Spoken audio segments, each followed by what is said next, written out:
All right, all right, all right, all right. All right. Put them healing hands on ya. It's the lucky Libra in the building. Church was popping. All right. What is popping? Pastor was a little under the weather. I had to put some of them healing hands on myself. A little ginger, a little turmeric. All right. A little bit of that, a little lemon in the tea. There's a lot of healing going on over here. All right. Still a little congested all up in here a little bit, but we're working through it. We're working through it. God is good in so many different ways. All right. Every other day, I find a new way that God is good. All right. In the next 15 minutes, I might find a new way. Because that's how my God works. And I just know, all right, I know, I believed that there was positive things going on in everybody's lives. All right. Regardless of us having service, regardless of us pouring into our connection, church. I was laying healing hands on y'all from a distance. Okay, I'm always laying the healing hands on y'all. So I'm just gonna give it 2 minutes. I know it's a late service. We're gonna get into the boroscope. I was gonna do a combination of the boroscopes and the new moon in Sagittarius, but we get right into that new moon. We is getting right into that new moon, y'all. You hear me? We're getting right into that new moon. That is the most important thing going on this week, a new moon week. All right. Whenever we have a new moon, full moon week, that's the most important thing going on. All right. We do got Mercury, little curious self going retro grizzled, going retro grizzle soon. All right. Up in Cap. Guys, I feel like I've been away for ages. All right. There's a lot of things that I feel like a lot of shit didn't happen since I left. Mercury got up in Cap. Venus got up in Scorpio. I ain't get to say nothing about nothing. All right. So I know I couldn't do a boroscope transit and new moon transit at the same. I just knew I couldn't do it at the same time. I was gonna have to pick one. All right, the new moon is way more urgent, so we're gonna get into these quick influence for y'all. I just want to make sure that y'all could either wake up early tomorrow or go to sleep tonight with some of these gems in your head.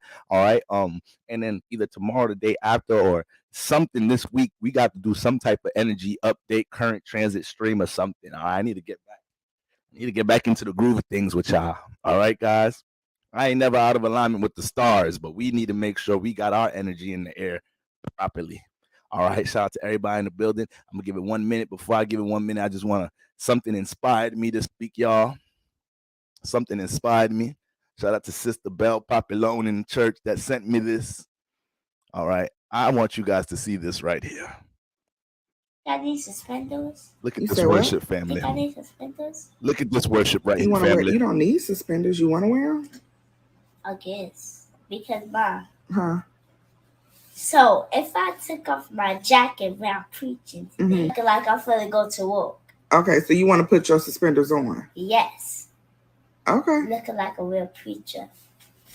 My suspenders, Mom. You what? I like my suspenders. You do? Yeah. Yes, sir.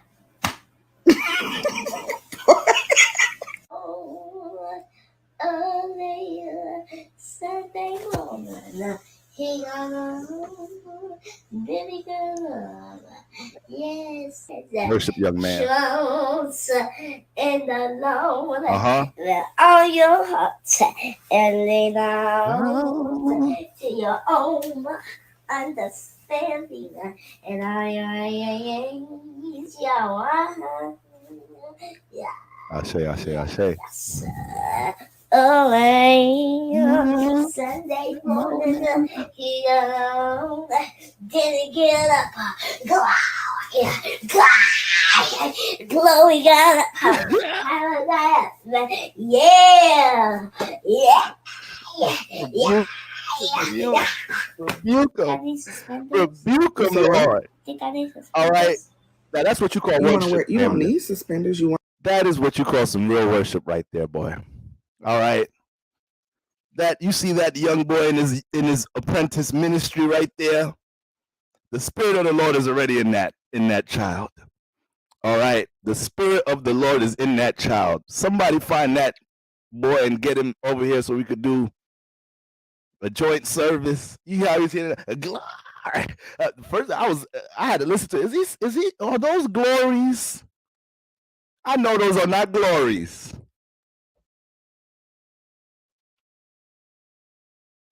He need to be a part of this ministry, guys. All right. Okay, so shout out to everybody in the building. Shout out to everybody in the building, man. All right, Omega Big Energy, Deacon from the Hip in the building. Sister Ebony, the green is still glowing, sister. Shout out to that membership. All right, you're the real one. All right, Sister Shell, I see you, Sister Shell. Sister Neoma, I see you, Sister Neoma. Sister Belle Papillon, Sister TT, looking, you guys, no matter what time the service come, you guys come whipped and prepared. Looking good, family, looking good. All right, Sister Taylor. All right, family. Listen, happy solar return to all my Sagittarius.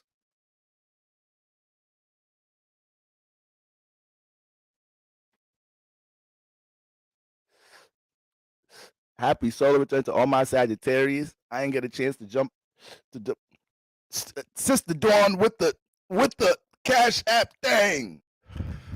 With the plate. I ain't see y'all faces in so long. I ain't pick up on y'all energy in so long. I ain't get a plate in a minute. All right, y'all. The other day I was in the kitchen washing dishes. I seen plates in the sink. I started thinking about y'all. I was like, damn, I miss my church. All these damn plates. I don't want to wash these shits. Fuck. I need a girl. We so transactional in the age of Aquarius. Damn, ain't none of us natural when it comes to relationships. Ladies, y'all be paying bills like, damn, I need a nigga. A nigga be making sandwiches. A nigga be trying to toast shit. Washing, don't know how to work the dishwasher. Me and my bro, we had a dishwasher for years. We don't know how to work that bitch. Need a girl. Damn, get my fourth house right. Okay. We be trying to just use each other in this mug. All right. Shout out to the divine feminine. Shout out to divine masculine for what we bring to each other, y'all. We are both needed. All right. We are both needed. We complete each other, y'all. Okay. But let's get right into it, fam. Let's get right to it. Ain't no time to waste. New moon in Sagittarius, peaking in less than 24 hours. All right, family. So we gotta get right on top of it. All right, all the energies leading up to this peak in Sagittarius. I didn't get a chance to talk a lot about Sagittarius season, but when Sagittarius season started, we knew this was revelation season. I kept putting the tag revelation season in it. I always look at Sagittarius as a season to expand on a lot of things that came out of the 8th house, a lot of transformations, a lot of new things deriving in our life, a lot of things we had to work through in our subconscious, a lot of new understandings about the subconscious, a lot of new understandings about the subconscious and emotions of others that we're connected to, a lot of understandings about our self-imposed obstacles and challenges in our life. We get a broad understanding of that shit during Sagittarius season as we're moving through the 9th house space.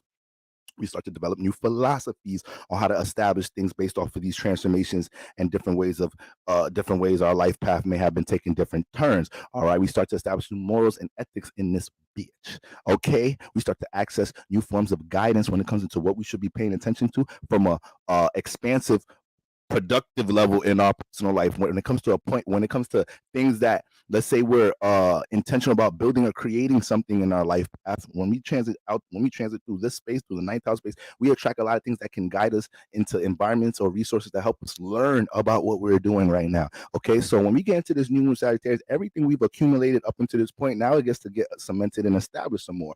We know that's what the new moons help us do. They help us establish and cement vibrations that's already on us and making it more of something that's, something that's more concrete in our reality for the most part, regardless of what sign we dealing with, what what chapters of life we may be dealing with at the time. If there's a new moon, you'll be able to establish something with the support of the universe at that time. Now, we also know when it comes into the new moon, if we deal with any resistance, friction around this time, that's something that we need to handle and we need to acknowledge, because it shouldn't be entering this next phase. Whenever you're dealing with friction around new moon times, we can expect some type of friction or heavy energy in some type of way when we're dealing with full moon energies, because it's a full accumulation of feelings and emotions in general. So something's going to be feeling heavy, or there's going to be something that we're going to want to identify and gain more awareness about when it comes to how we are carrying or harboring something inside of us. Now, when it comes into a new moon, because we're in a creative space, because we're in a birth space, because we're in a excited space spiritually, because we're seeing new opportunities and portals to jump into, to manifest new things, create new things, walk new paths. All right. That's why whatever friction or resistance you feel around this time is something negative. It's something that we may not have dealt with leading up into this point. And we want to make sure we acknowledge that so it doesn't continue to disrupt, potential energy and what's in the future. All right. So once again, shout out to all my Sagittarius in the building. Okay. Shout out to all of you guys. Now, the new moon is peaking tomorrow, guys, at 6:30 p.m. 20 degrees Sagittarius. All right, guys, 20 degrees Sagittarius. Now, if you guys haven't guys, leading up into right now, let me tell y'all something. I'm gonna tell you how Sagittarius season been feeling to me right now. One thing I know is we all know is a heavy theme associated with Sagittarius energy is freedom. Freedom, guys, freedom.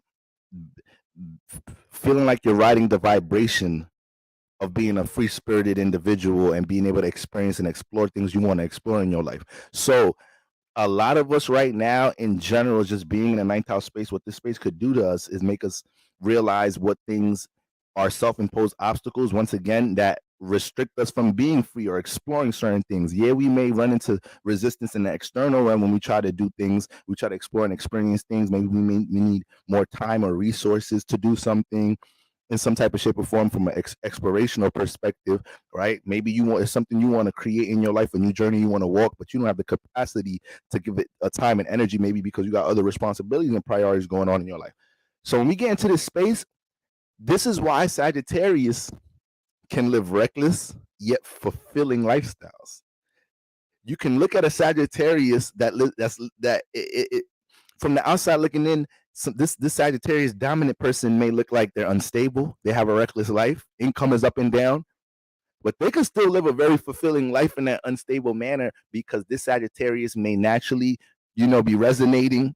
They may have a way of embracing their true natural energy and making sure they explore and they experience.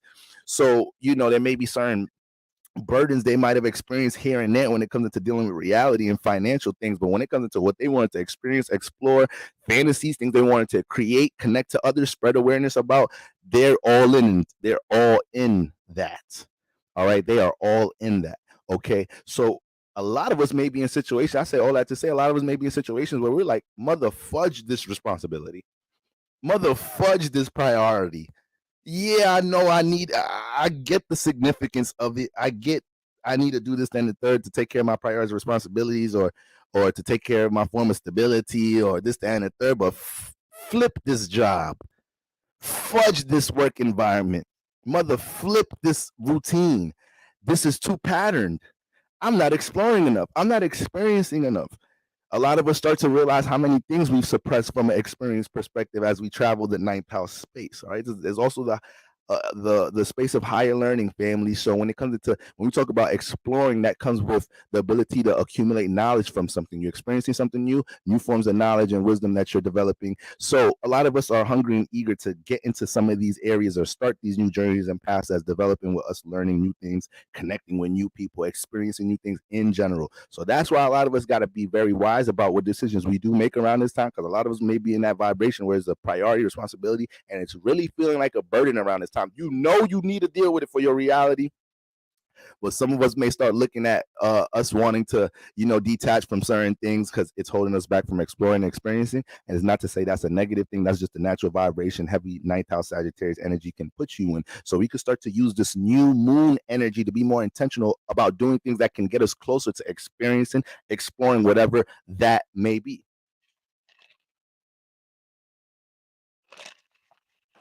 Okay, so some themes, new philosophies and journeys being crystallized in this very moment. We know eclipse energy still lingering. We don't think none of that is not in the air no more. A lot of us are still dealing with some intensity in our life because we still are participating in or giving energy to certain things that we should have been evolved from, and we may be evolved from, but our flesh is still connected to it. Our bodies, our physical bodies, is still participating into something, but mentally, spiritually, you done evolve. You know better than dealing with that person, place, or thing, and that habit. All right, so that energy is still in the air.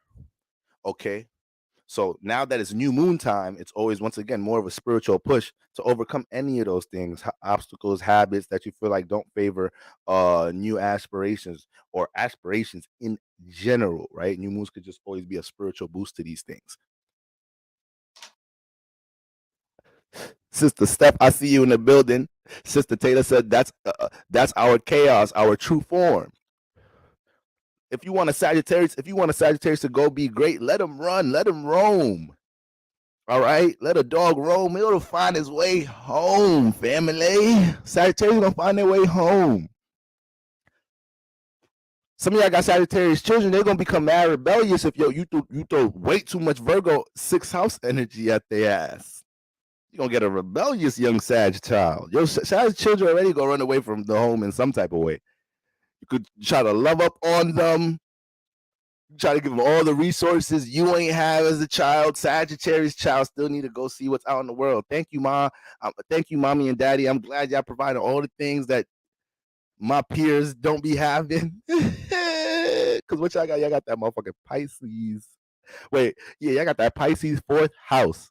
So Sagittarius, don't think I don't be knowing about the support y'all be having in the home. Pisces gonna do some connecting in the home. Somebody gonna do some nurturing in the home. Shit go a little left sometimes. Pisces in there. There'll be a lot of gossiping, a lot of projection going on at times. There'll be some shit going on with Pisces in the 4th, but there'll be some harmony in that mug. All right, got water up in there. So yeah, Sagittarius, your child, they go all Sagittarius placements in here. When y'all was young, y'all was running from the home like a mug in some type of way. You wanted to be in your best friend house a lot of the time in some type of way. Your ass wanted to join a gang. You come from this 2 parents in your household. Don't none of these niggas got fathers. Don't none of these niggas got fathers. That's why they ain't a gang. Take your ass home, Sagittarius. You want to explore everything. God damn, your ass is reckless. All right. That's why they know so much shit. This is why these past couple months I've been going back and forth in my head. Who is the smartest sign? Is it Sag or Virgo? And then Cancer be jumping back into the mug. Like, don't forget about me. So I'm still leaning on those 3 right there. But Sagittarius be taking that spot for me a lot of times. I really think they really the smartest sign in the zodiac.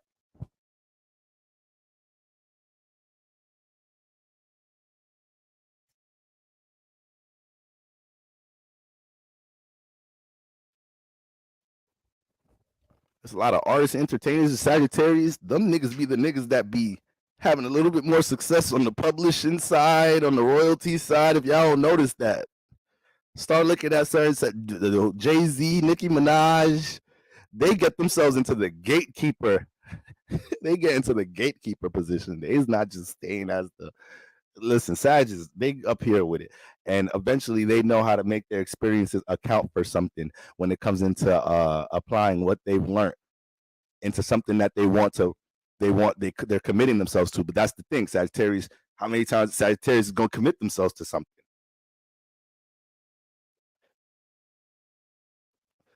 Or stay committed. Excuse me.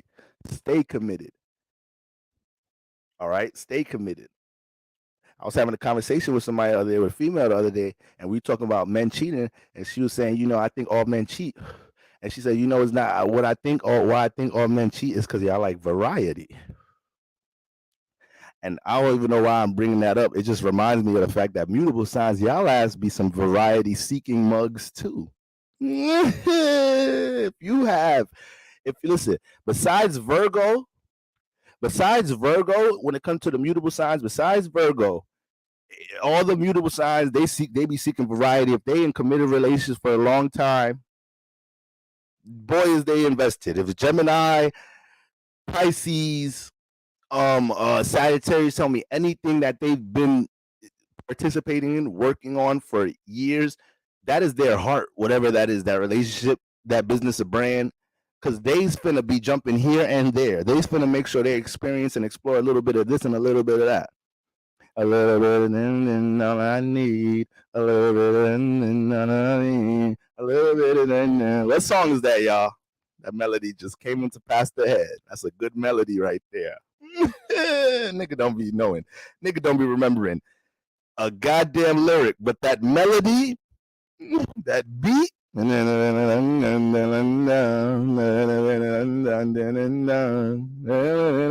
shit fire right there. I ain't gonna lie to you. That shit, who is that nigga? You need to be in the choir. All right. But speaking of Monica, I got some shit going. We gonna talk about Monica. I got a lot of things on my celebrity watch. I'm finna take the TikTok, so we gonna talk about a lot of them things too. Monica ass on my celebrity watch. I got her on that bitch. Who else I got on it? Who else I got on my celebrity watch? There's some things going on. Pastor hasn't been on the scene, but I've been watching. Yeah, I've been watching. All right. Who we got? Monica ass. Ashanti and Nelly ass. They're going to have to bring their ass over here. All right. I seen the video of Jadena talking about his something with narcissism or something. We're going to get his black leprechaun looking at. We're going to get his ass too, y'all. All right, I'm a classic, man. I ain't gonna lie, that was my shit too. Nigga wanted to start wearing suits and everything when that John came out. No, I got like 2 suits in my shit. I was rotating them bitches all week. I'm a classic, man. Waking up in the morning feeling all sophisticated, putting my tie on. Nigga start doing his hair like Malcolm X and shit. All right, y'all, let me stop. Sorry, y'all. Sagittarius energy, you know the Sagittarius energy make you excited. I ain't see you on so long. All right, I don't want to goof around too much, y'all. I don't want to goof around too much. Okay. You cannot hold back the spiritual giddiness you get around New Moon Time, family. All right. We're going to get on Jadena ass. The classic, man. All right. So, yeah, Celebrity Watch coming soon. All right. Been reconstructing a lot of things. All right. While I was healing, y'all. Okay. So, we're gonna have a way of keeping the telescope, the astrological telescope, on the celebrity world, because they be playing out too many goddamn energies for us to not talk about. And I really can't stand Hollywood and celebrity culture neither. I'm just so over hip hop culture because it's just so negative to the black community. Like the culture of hip hop is just so negative. So I'm just sick and over it. But we're going to analyze what we got to analyze to get some gems. All right. So new philosophies and journeys being crystallized, guys. Even though we're coming out of eclipse season, there's still a lot of new things developing. I see everybody in the building. Sister Nana Powers in the building. Sister Steph, I see you, Sister Steph. Sister Amber G. And what do you know? Sooner or later, Sister Scarred Owl making the regulator making her entrance. All right. Everybody start pulling out their Bibles. Niggas start waking up. Somebody was sleeping in church. They see Scar Owl walking in. They're like, wake up, wake up. Like, Sister Scar Owl here. All right. Worship up. Hallelujah. Hallelujah. Nigga, get the drill off your shit before you worship. All right. Cleanliness is godliness. Get your tying up, partner. All right. Shout out to everybody. Shout out to Sister Brittany. All right. Shout out to Sister Mayan. Okay. Sister Scarred Owl, how are you doing? All right. So, I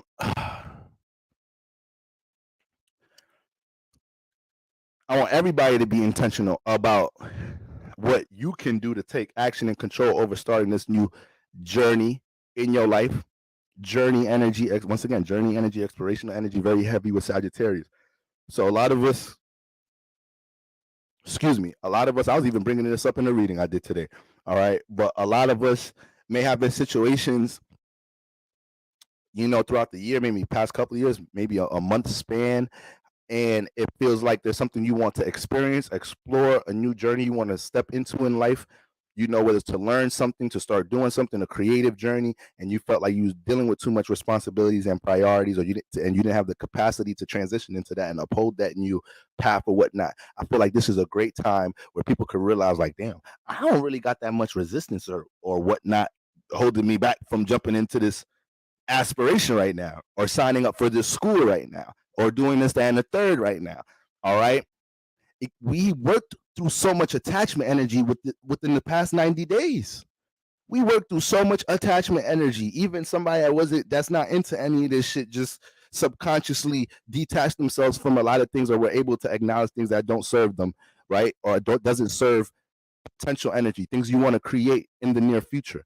So there's a lot of that energy built up into now. So that's why with us feeling extreme, not wanting to deal with, once again, this is why the sixth house, that square, right? That square to the ninth house in Sagittarius, Virgo in the sixth house. This is why if you throw too much routine structure energy at Sagittarius, that is very frustrating for them. A lot of Sagittarius, some of y'all got Sagittarius friends and siblings or whatnot. Let's say you got Sagittarius sibling and y'all gotta clean the house before a certain time, before your mom get home from work, before your pops get home from work, you gotta clean the house a certain time. Sagittarius, the type of energy it could procrastinate, but when it gets into it, it can rush what it's doing because it wants to just get back into the free flow in space. So they could be intense when they're working on something, depending on how much they feel fulfilled. Work on what they're working on, right? Is it just work, or are you working on your passion or something? But if it's just work or something, Sagittarius will try to dash through their task and everything just to get back into where the fuck they at. So sometimes Sagittarius will rush work like that. If there's a Sagittarius employee and they don't really give a fuck about their job and shit, they will slouch on a lot of shit at work. They will find, and they smart as hell.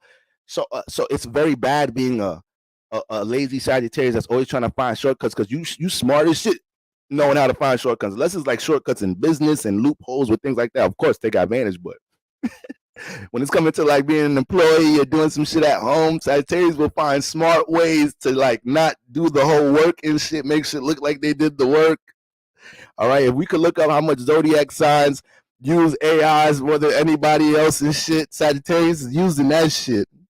They gonna pull on resources, all right, to make themselves smarter or seem more intelligent.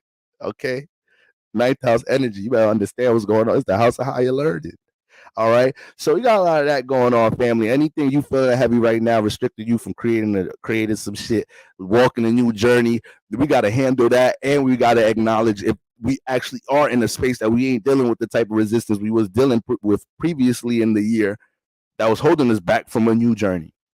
Okay. All right. A lot of new application towards establishing your experience, skill, or knowledge, family.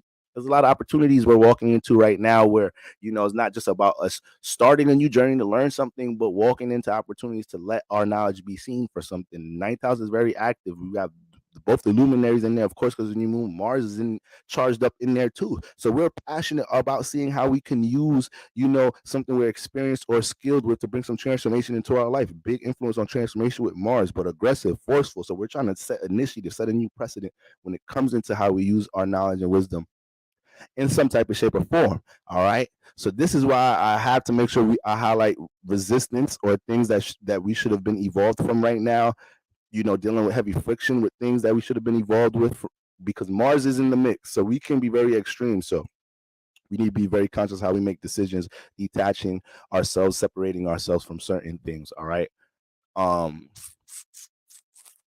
There's certain transits where things could bring temporary feelings and emotions and whatnot, and it makes it feel like it's something you've been holding. But right now, heavy energies you're dealing with, these are things, they're not temporary. You just suppress them in some type of ways, a new moon, and now you have to filter through these energies before you run into this new wave, of influences for the rest of Sag season. See, Taylor, I use Chat GPT to catch a sale. Listen. The wisest people learn, all right, from other people's experiences. The smartest people know how to surround themselves with smart people. All right. The smartest people, it ain't always about how smart they are. It's just about the smart moves they make in life to keep themselves in a smart space. All right, family. All right, just shout out to your Sag. We know we're going to praise and worship y'all. It's y'all season. Okay. So, all right, more themes of the influences where we get into influence for all signs. A lot of new application towards establishing our experience, skill, or knowledge with something. Pursuing new forms of knowledge, extreme action towards gaining freedom or feeling free. So that is one thing that it can feel temporary around this time, but we can make permanent decisions around. It's not so much a temporary feeling. So if you're in a work environment, if you're in a partnership, if you're in an environment with friendships, if you're in an environment in a group partnership, if you're in an environment dealing with within your personal space and in an environment you created in your personal life due to personal habits you have, right? Sometimes we have personal habits that we feel locked up in our own in our own personal life. Ain't nobody got us feeling restricted but us. All right. When you have a strong attachment towards something in your personal life, it could be a substance, it could be whatever the fuck it is. All right. You can feel in jail and you the one in jail. The key's right there. You could get your ass up out of there. Keys right. Ain't nobody holding you against your will. All right. You was choosing this destiny for your goddamn self. Okay. So sometimes we just spirits and human bodies. Sometimes we manifest them situations in life. And we ain't got nobody else to look at but that goddamn attachment we have, and understand if we free ourselves from this, then we could feel free in general. So a lot of us are in this space. Once again, that sense of feeling freedom, we really have to identify what has us locked up, though. All right, is it self-imposed? All right, is an environment we subconsciously allowed ourselves to fall into based off of maybe social influences, based off people we around, our family, my relationship, the shit my partner's into. They got me into the shit, but I realized that I ain't really into this shit. All right, I don't like when you touch me there. All right, all right. I'm gonna try to keep the kinkiness at a low. Sag kinky too. All right. Probably top 5 kinkiest signs. There's a difference between freaky and kinky. Kinky give me the vibes like you. If somebody tell me you kinky, it just give me the vibes you just willing to try new shit all the time. All the time, damn. What? All right, it's the expirational sign. You might get a little discouraged talking to the Sagittarius before y'all do it. It's like, damn, you know how to do all that? I don't even know if I can keep up anymore. That's what you're into? You like that too? I mean, it's only one of me. I don't even know how I'm supposed to be doing. Is one person doing this to you at a time? Sound like a lot for one person. All right, the Sagittarius, I'm telling you, whatever they into, they're very experienced. All right, if they like getting money, they know a lot of ways to get money. All right, if they kinky, oh, they done did some things. All right.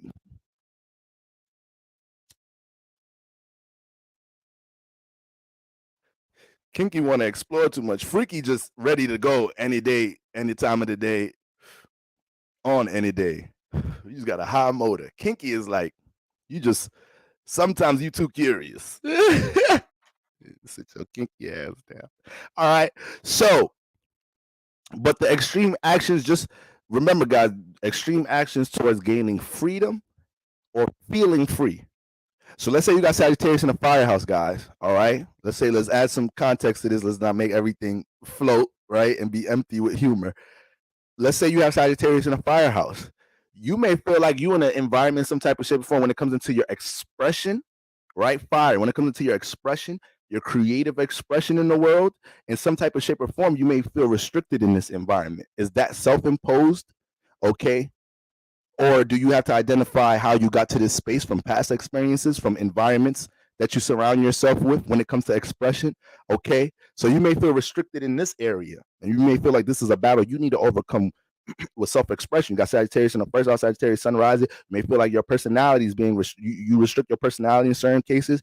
Sagittarius in the 5th house, you may feel like in some type of shape or form you need to expand past any restriction, or sense of confinement you have when it comes into creative aspirations in general in the 5th house, or things that your inner child really craves at times. Sagittarius in the 9th house, simply things you have knowledge and wisdom about. You may feel like you have knowledge and wisdom about things that can really help others, inspire, influence others, change shit in the world, help expand, improve shit in your community. And you may feel like you don't put yourself in positions for that to be seen, and you want to feel more free in that area. Now, if you got Sagittarius in the Earth house, you got Sagittarius in the 2nd house. All right. Obviously, we're going to hover over these things as I go through the signs, but just to give some context to the freedom perspective, you got Sagittarius in the 2nd house. All right. It may be some sense of restriction you feel like when it comes into connecting your value to the world, or planting seeds in the things that you value to shake up how you develop security and stability in this lifetime. You may feel like you may feel like you've constructed certain things to help you gain stability and security, but you're not maximizing, you're not maximizing the things that you possess in order to gain stability and security. You got Sagittarius in the 2nd house, and you want to feel more free exercising all of these things. All right, whether it's a talent, something you're good at, something that could be serviceable. Sag in the 6th house, right? Sag in the 6th house. You may feel like you need to feel more free in your schedule and routine because there's things in your schedule and routine that you don't want to be working on. And you would feel like you wake up with a sense, you'd wake up with way more pep in your step. Now this gets tough. This is who I should know this place off the top of my head. Sagittarius, Capricorn. This Cancer right here. This Cancer rising now. All right. So Sagittarius in the 6th house, at times Cancer rises, they start getting frustrated when they feel like their schedule and routine don't have enough pockets to explore new things. So this may be a time you feel like you need to shake up things in your 6th house, shake up things in your schedule routine, see what you really want to be working on. It might be some duties and tasks you have to get done. You starting to expedite time frames on that so you can start new things in your schedule routine. So you got a lot of this going on right now in there. Sagittarius in the what's the next Earth 10th house? Sense of freedom in the 10th now. Now, when it comes to your sense of freedom in the 10th house, Sagittarius here, it may be some things you may have suppressed for a minute when it comes into being seen. 10th house, being seen, reputation, being seen for things dealing with your knowledge, your experience, your skill, your ability to influence and inspire in general. Sagittarius is one of the most inspirational signs because it's fire, but it's mutable. All right. So it's one thing being a fire sign. That's already dealing with inspiration, energy. Your awareness touches others and it helps others people to see things from a different perspective because you're lighting things up and it make people feel shit. All right. What the fuck you say when somebody's doing something really good? That motherfucker on fire. All right. We don't just come up with that terminology for nothing. So when you're on fire, you're really lighting up a new awareness with a sense of excitement at the same time. This is what fire signs are able to do. Now, the thing is, Aries don't really be giving a damn about getting anything for that. They doing that because they're getting charged up doing their own personal shit and they just be seen as the shit. A lot of Aries don't really be caring about being seen about it. They be inspirational through being the I am. You just watch Aries be like, damn, I don't even believe in myself. They making me believe. They showing me I don't believe in myself as much as I do, as I thought I did. They just going after it. They just believe that they here and they could get it done. That's how they fire be inspirational. Leo fire be inspirational. They more conscious about being inspirational. All right, they are way more receptive towards understanding how their influence is hitting people. When you talk about Leo now, all right, because this is the sun, so the sun gonna get more gassed up off of the attention. The sun gonna get more gassed up off of the being looked at.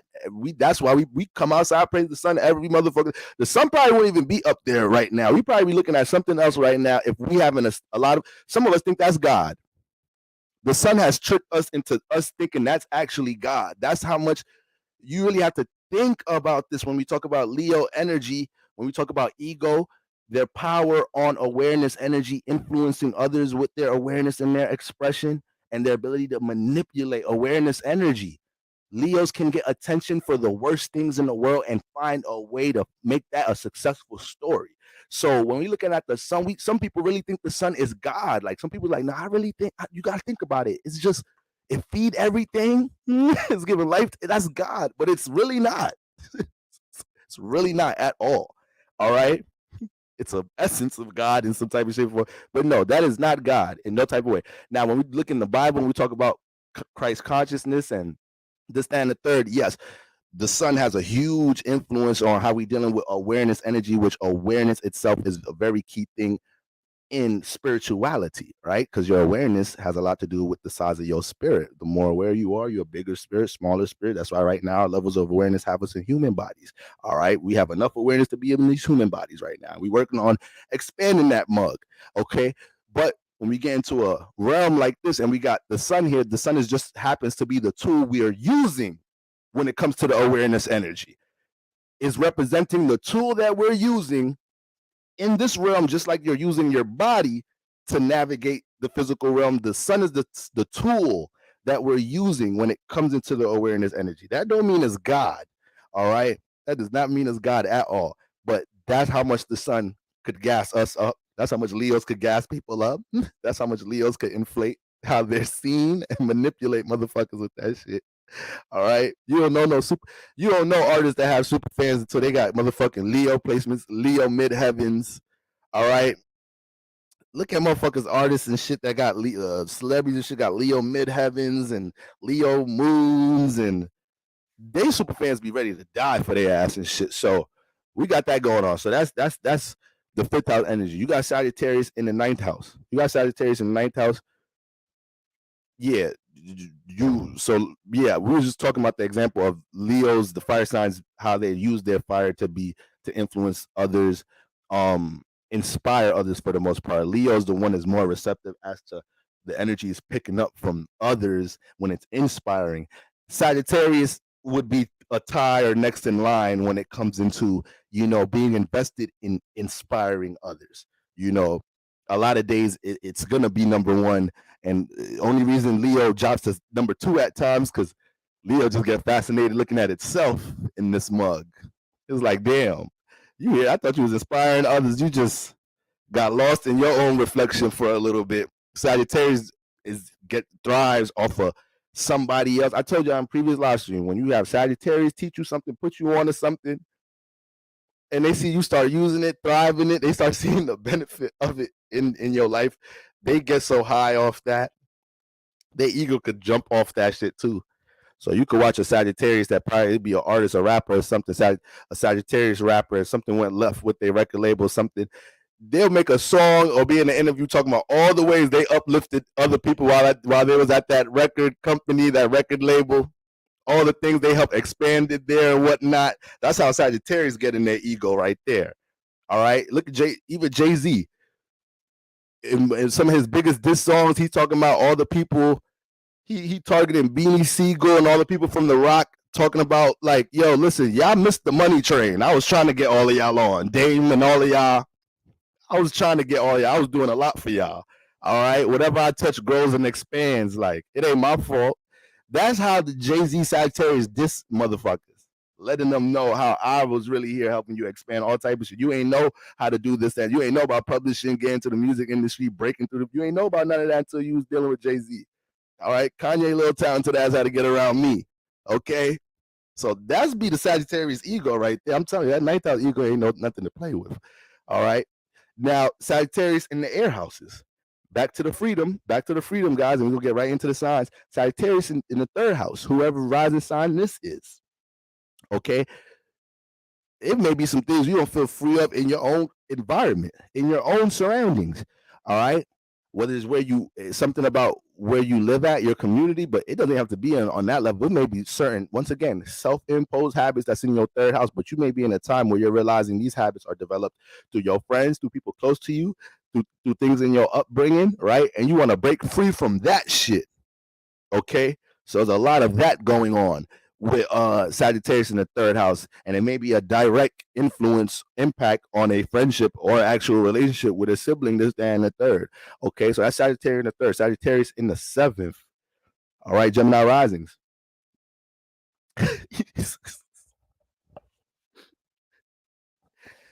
Y'all ass want to be free in your relationships. But I'm laughing because what's new?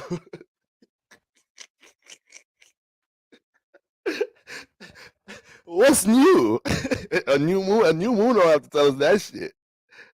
A new moon don't have to tell us that Gemini rising or a Sag rising. You have any of that shit in the 1st, 7th house, none of that got a new moon don't have to tell us that. We knew that already.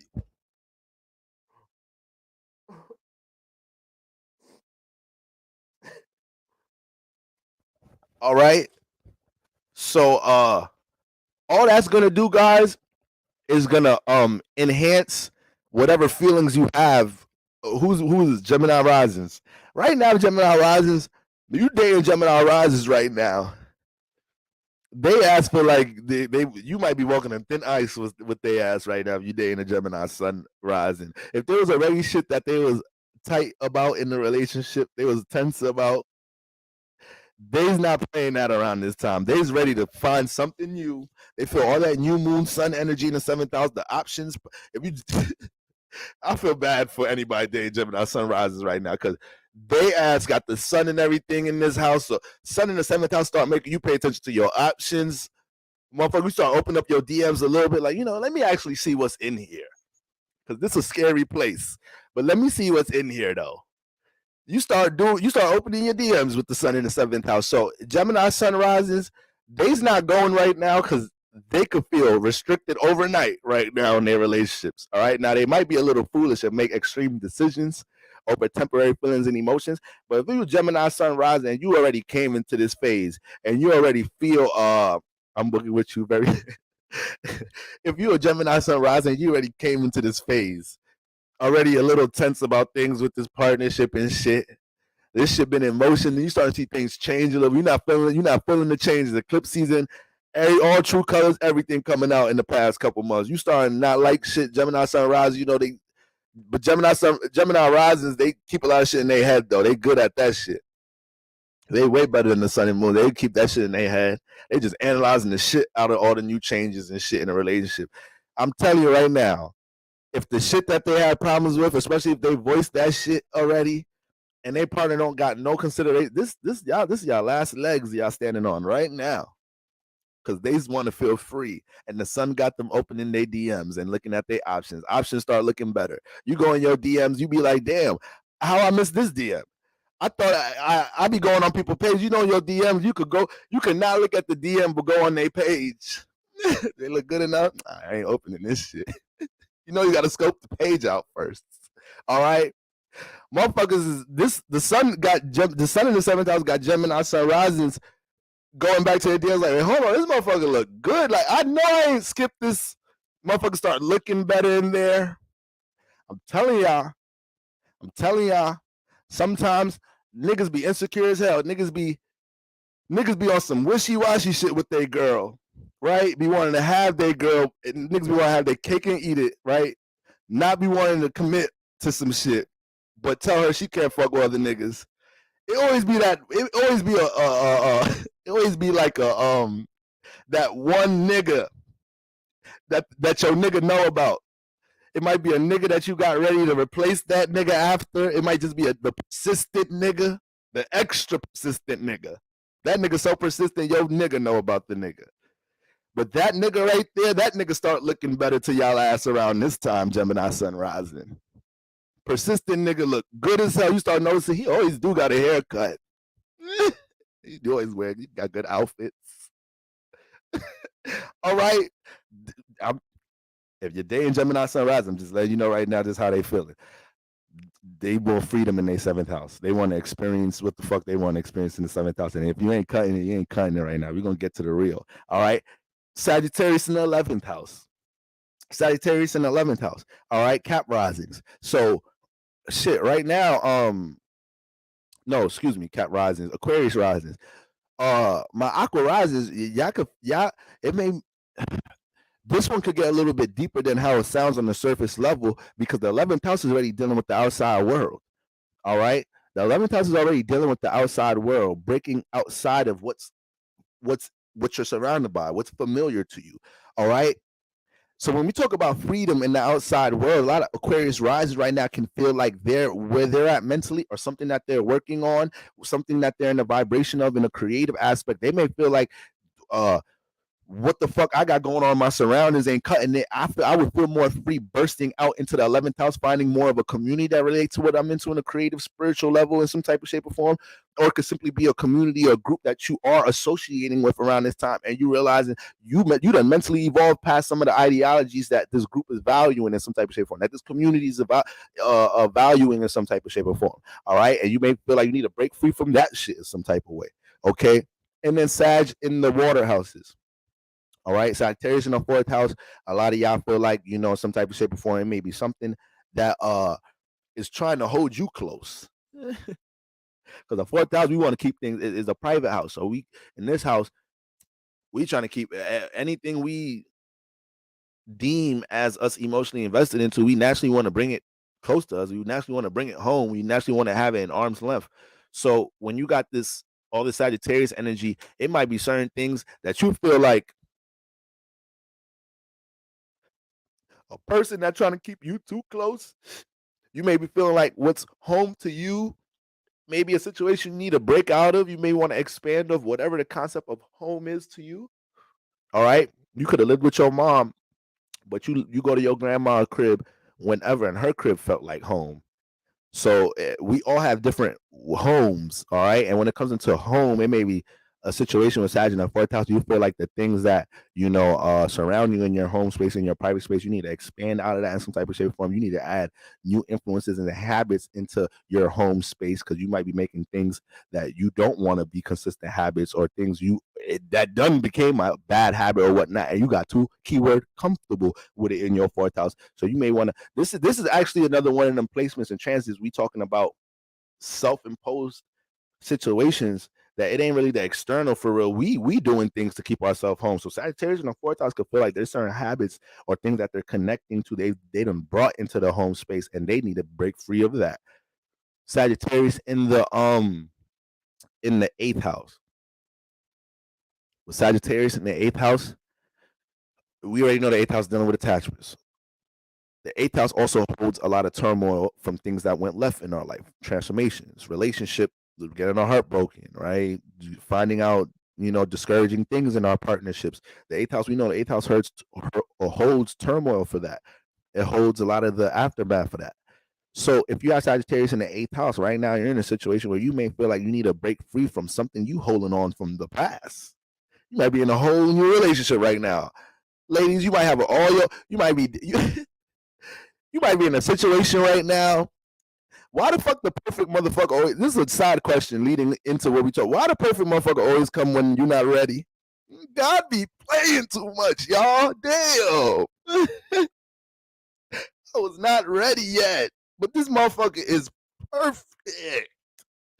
God, can you just give me another year or two? Make sure they don't fuck with nobody for a year or two, please. Just make them go become a monk or a nun or something for a year or two and just convert their ass back when I'm ready. Perfect motherfucker always come when you're ready. And the reason I brought that shit up, because Sagittarius in the eighth house, you might be in a situation right now. You got Mr. Mrs. Perfect right in front of you. Your sisters, your brothers, they looking at you like, yo, what's up? Why you not entertained? Ain't that everything? You still held up over a past situation right now. So you might be in a space you trying to break free from some shit you attached to in the past that you know you don't want no parts of. It's not even you're not even going back and forth in your head, or should you go back there? You just want to get over that shit because you realizing you're a little blinded from the things in front of you right now. So you got a lot of that shit going on right there. All right, we be mad as hell at the Lord sometimes for that. It's like, damn, Lord, this person's, I got to change so much things for them. God be like, ain't that the motherfucker you said you want, though? Don't you think it come with a little bit of change in this bitch? You be like, you got a point. You guys, God, God's smarter than us, so we never gonna win that. But like, you got to give God his props. You got a point on that one. We can't just want to receive every. We got to give a little some. All right, so you might be in that space, Sag, in the eighth house, whoever rising that is. Okay. And then lastly, Sag in the 12th house. All right. This Capricorn rising, Sag in the 12th house. All right. It may be some shit going on with you right now that it's some shit you've been Capricorn rising. You've been wanting to experience this shit. You've been wanting to embark on a new journey to learn this or apply your knowledge and wisdom doing this. But there's some insecurities, there's some attachments, there's some turmoil from things going left. The times you try to deal with something from a creative level, you was building something and you ran out of the resource or whatever it is, or you ran into some Saturn energy, you got discouraged, and now you got more insecurities in the 12th house about things dealing with creation. So it's almost, water energy deal with the past. So Sagittarius in the water house is going to deal with having to get over some shit in the past as far as the free perspective with this new moon. So all my Cap risings right now, my Cap suns and risings, y'all just got to make sure with Sagittarius in the 12th house, you really acknowledging how something in the past is holding you back from what you're trying to create. Okay. The 12th house can have more of a creation energy when it comes to the water houses because it's dealing with that connection with the astral realm and how we develop things in the astral realm before we experience them in the physical reality. The 8th house is going to have a little bit more dealing with connection, right? Because it's fixed waters right after the 7th house is more of an intentional space with connection. So 7th house, Sagittarius and the 8th house people might deal with more situations trying to get over something in the past in order to connect with something. Cap Sun's rising Sagittarius in the 12th house may be dealing with getting over something in the past in order to help create something. And creation could come out of connection, right? You connecting with somebody is a creation. Y'all are creating new energy, but it's just I could see more intimate perspectives for whatever rising Sagittarius in the 8th house. That's the conjunction, and that would be Taurus sun rises, I believe. Yes. So, all right, guys. So that's what we got going on. This is some of the influences you might be feeling as far as anybody in the building, as far as wanting to break free out some ish during Sagittarius. I don't even know why I stopped cussing now. You done let off how many F bombs already? Then you want to stop cussing, putting ish and flip. Just keep it gangster for the rest of the life. But that's what y'all might be influenced by or feeling when it comes into the feeling free energy, y'all. All right, y'all. So let's go ahead and conclude this, guys, with the surrounding influences and get into the signs. Mars is a very important, significant energy for this new moon. It is conjunct the sun and the moon, guys. All right. Mars has been wreaking havoc for majority of the year, having a close space with the sun this year. All right.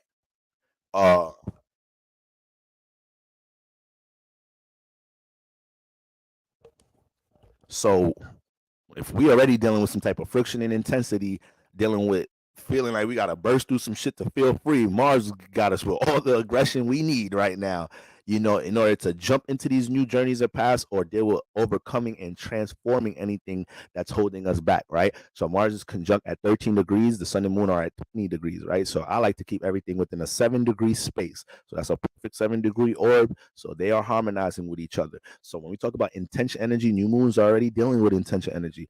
So when Mars is harmonizing with intention energy, everybody that feels like they gotta get some shit up out their life in order to embrace something new, we doing it with extreme measures now. We doing it with extreme measures when Mars gets involved. Sometimes you hit somebody, you don't even want to hit them that hard. You fuck around and really knock their ass the fuck out. You just play fighting with your friend. You slap the shit out your friend. You just playing around. Some people don't be knowing they strength sometimes. So I don't like play fighting. Slap me too hard, motherfucker. All right. I'm from the hood, so we grow up slap boxing and play fighting and shit. So it's different. In the hood, niggas just, as a man, you can't be saying out loud a nigga hit you too hard, right? You kind of got to eat it and just sneak one back. All right, you got to match energy. As soon as you get hit too hard and you express it, now you a soft nigga. Okay, so shit. Long story short, you got to be able to take a hit right now. Mars is conjunct. We all durable. We able to take some hits when it comes into overcoming some shit that's in the way, all right, of you experiencing something new. Now, this is another thing about Mars and Sagittarius I've been picking up on lately, guys, which is going to be kind of intense around this new moon time. I found myself in this time sick and all that, snot all up in my shit. I found myself, these past couple of weeks getting into these debates, and whether they're people close to me, people I don't know, getting into these intense debates about shit, from a belief perspective. And I found my ego being way too inflated in these situations. All right. Because I'm not getting into debates to teach shit. I'm getting into these debates to prove like how much more I know about some shit than somebody else. I'm not even in an enlightening perspective. Usually when I debate, I want to be peaceful. I want to be fruitful in the debate. I want you to leave learning some shit. It's not just about me winning, motherfucker. All right. That's why I could say, that's why I could lose a debate. I could lose some argument if you're right. All right. But motherfuckers that don't know how to do that shit struggle in life. But anyways, I just found myself being in that bag lately. All right. Trying to force beliefs on people that don't have them beliefs and shit. And I had to catch myself these past 2 weeks. And I'm like, yo, Mars got us a little too turned up, a little bit too passionate about our belief system being seen by motherfuckers and whatnot. So we got to be real conscious about decisions we're making, because we may feel like people close to us in our surroundings, in our environment doesn't align with our belief system. That doesn't mean we have to make extreme decisions with these relationships, right? We have to respect everybody's individuality. So that's just something that I want everybody to keep in mind as we get into this peak, because we could just be, you get into this whole extreme situation trying to get your partner to believe in some shit they do not believe in. Stop trying to change people, y'all. Stop. People naturally change for who they want to change for. Okay? All right. I might have to say that one again. It ain't that motherfuckers don't want to change. Motherfuckers change for what they feel like is worth it. If a motherfucker want their dream, goal, aspiration that bad, eventually they will make whatever changes. It ain't gonna be overnight, but eventually they will make the changes needed for that. Whether that's a relationship goal, all right, whether that's a personal goal, okay, whether that's a family goal, but people change, all right.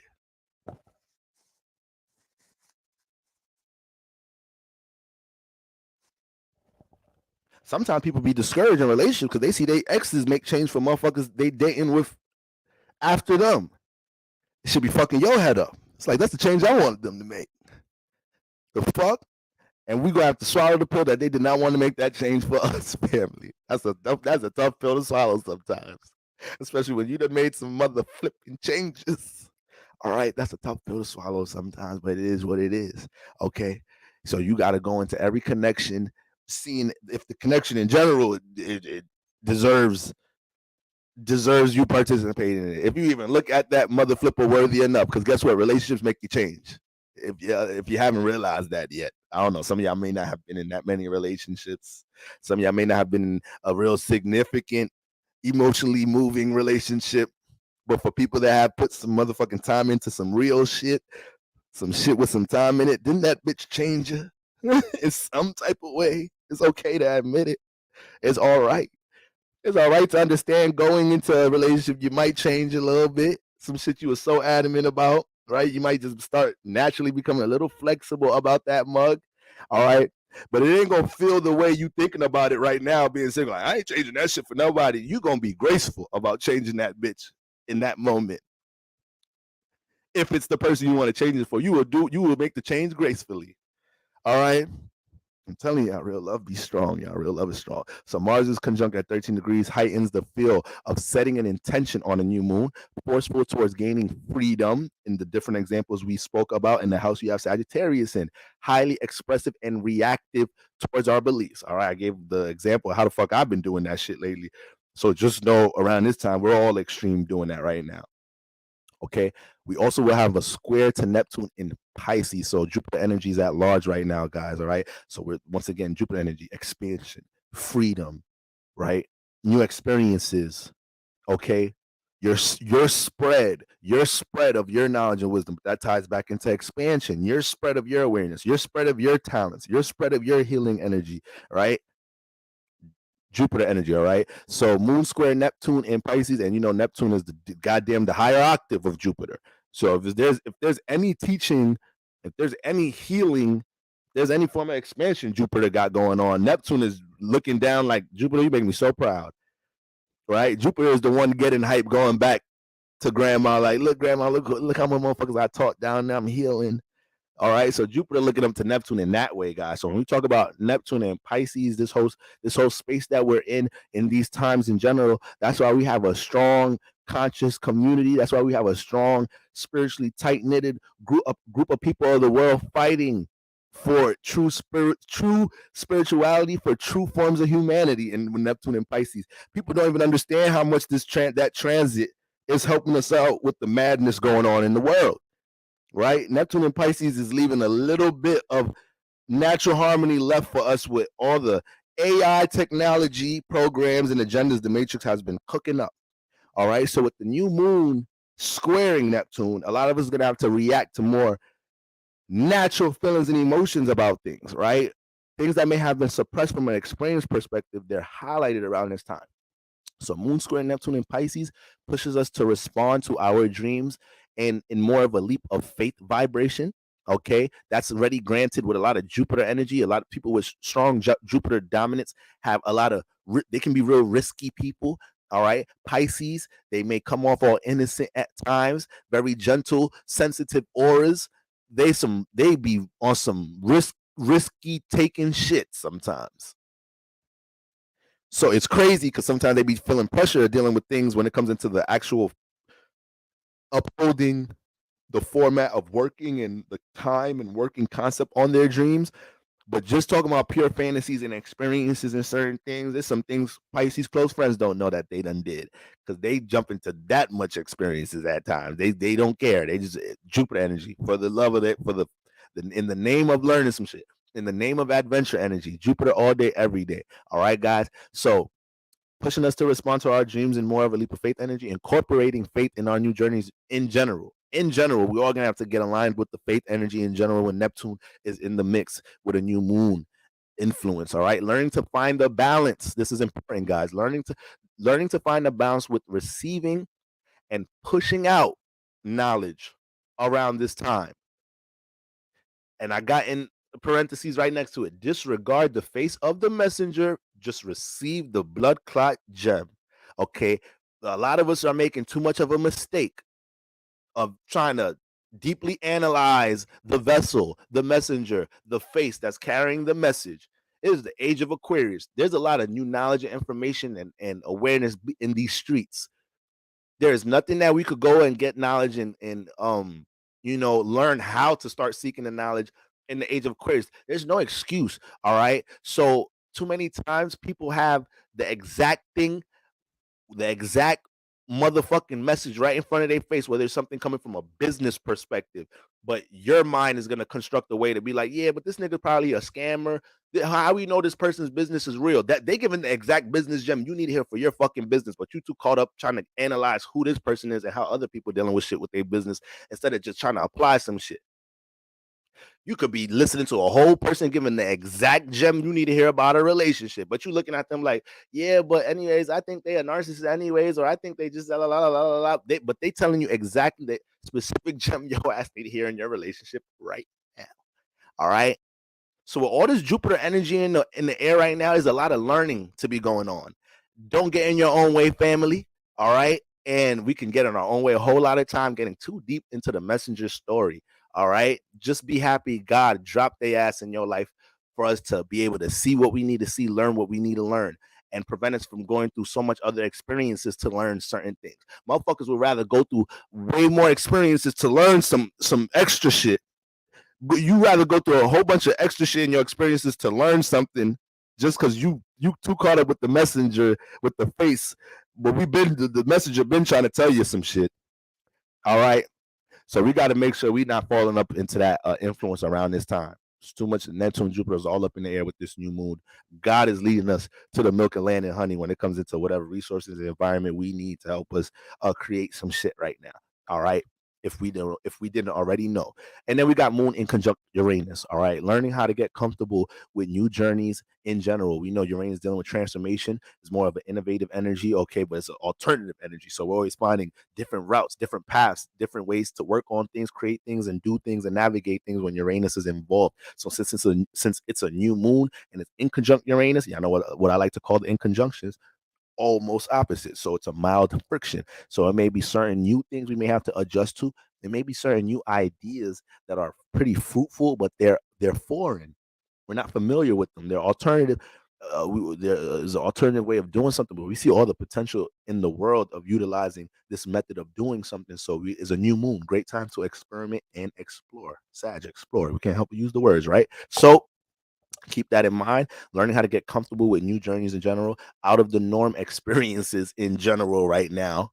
All right. And a lot of the out of the norm experiences could be things connected towards gaining security, unique routes and paths towards accomplishing something with your skill and experience. So you may have had your own ideas about how to use, something that you're knowledgeable about, something you have awareness about to help shape, change, or transform things in your life. And you might have something come in your life and display a whole different way of doing that you was not thinking about. But once again, you see the potential in that.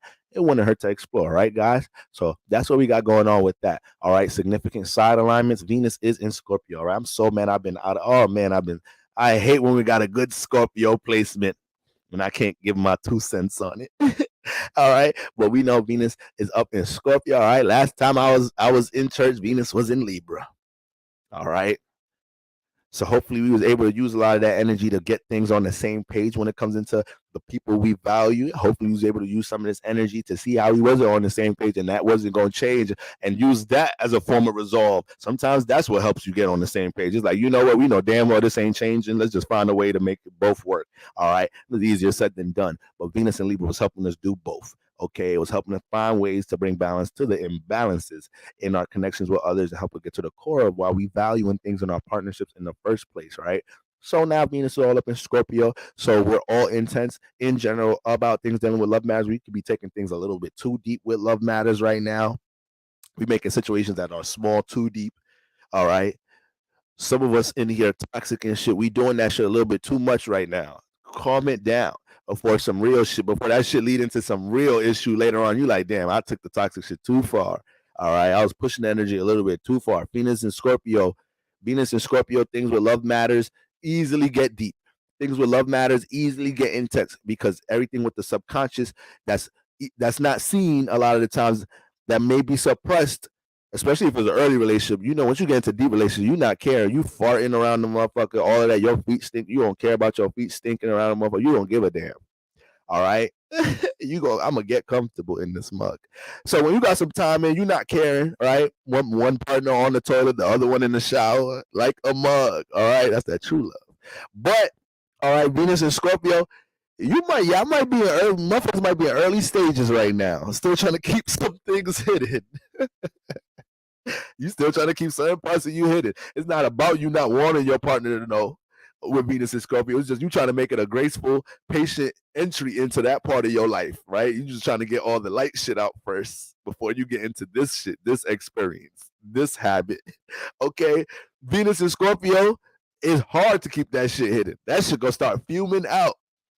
Or the time frame to start expressing some of that shit, let that shit be known. That should get expedited. So more of our true intentions, if you didn't establish your true intentions from the beginning, that get exposed, or you're forced to have to express that, connect that, Venus and Scorpio. People could simply be just vulnerable, dealing with the emotions, connecting their emotions in the first place. That alone could be a situation that makes Venus and Scorpio intense. It's not even about being toxic or any of that. You know, you could just be somebody, you in one of the first relationships of your life, your first time dealing with a true love vibration. You're just vulnerable about every goddamn thing. You might be a Virgo or motherfucking, what's a vulnerable ass uh, Scorpio moon, Virgo sun, Virgo rising. Everything dealing with connection is damn sensitive, vulnerable. You just feel like you're going to get taken advantage of every time for no reason. You just naturally paranoid with connection. All right. So you could be in a space right now. You not even on no toxic shit. It's just that it's one of your first times being in love type shit. All right. And you being forced to really be expressing and connecting how you truly feel. You got a partner that is making everything so free for you, so open for you. Like, tell me how you feel. It's okay. I ain't gonna judge. I know it's your first time. Like, I feel like if I open up, it's gonna help you open up and shit. They doing everything they supposed to be doing to help you open up and shit. Venus and Scorpio, it's like, why am I feeling forced to have to express how I truly feel? Why am I feeling forced to bring the deep rooted emotions out to the surface? Why I can't hide them for a little bit more? Venus and motherfucking Scorpio, that's why. All right. Something about your partnership gonna make you have to get it out, get the true feelings and emotions out. All right. So we got a lot of that going on top of the transformations going on with our value system, right? And what we value within our relationships. Okay. Let's try not to be too extreme with those influences. Okay. But around this time, Venus and Scorpio will be opposing Jupiter. So that is important because we have to learn how to embrace transformations to support our sense of stability. Right? We got Jupiter in Taurus. So we've been learning a lot this year about what's the proper or healthy positive philosophies, outlooks to have when it comes into managing our resources and how we gain stability and security. So Venus is opposite Jupiter and Jupiter and Taurus right now. So when Venus and Jupiter are at friction, we're forced to have a more expanded way, a wiser way of looking at things that we value, our love matters, things that we're getting high off of right now, like things we really like and love. We just got to give it a good little centered look. Okay, so learn to once again embrace the transformations, Scorpio, Venus, and Scorpio, to support our sense of stability. We know these two signs are very important when we talk about money, finances, and the zodiac. Right? These are two. I don't know why people just condense Taurus. Once again, I'm gonna keep bringing light to certain things in this month. Taurus is not the only money sign. Scorpio is the other money sign. Scorpio is the other money sign. The only difference, you don't be seeing how Scorpio get the money.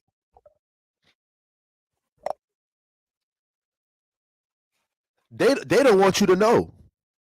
Taurus wants you to know. Taurus wants you to know. Okay, Taurus could be some of the most have in a real negative way, have like some of the most cocky, arrogant, braggadocious expressions when it comes into money, finances. Like these type of rappers, these some of these Taurus rappers ain't got nothing to talk about besides the money they motherfucking made, how much motherfucking cars they got. All right, bitch, what else is going on in life? Right? We know you ain't driving all of them motherfuckers. What the fuck else is going on in life with your surface level materialistic ass, motherfucking Taurus?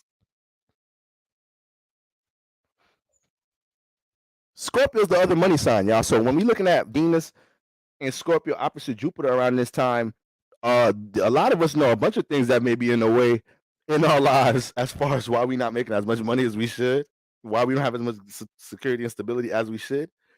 Is it something dealing with an attachment, a desire, something else you in jail with that's taking your attention away from your ability to build and structure, plan, hold something in longevity? Okay, this is what the fuck is going on with the two money signs and how they be reflecting each other. A lot of the times, if we know Taurus deal with your value system, Scorpio deal with our desires in the eighth house, our desires and what we attach to be a direct correlation of our stability.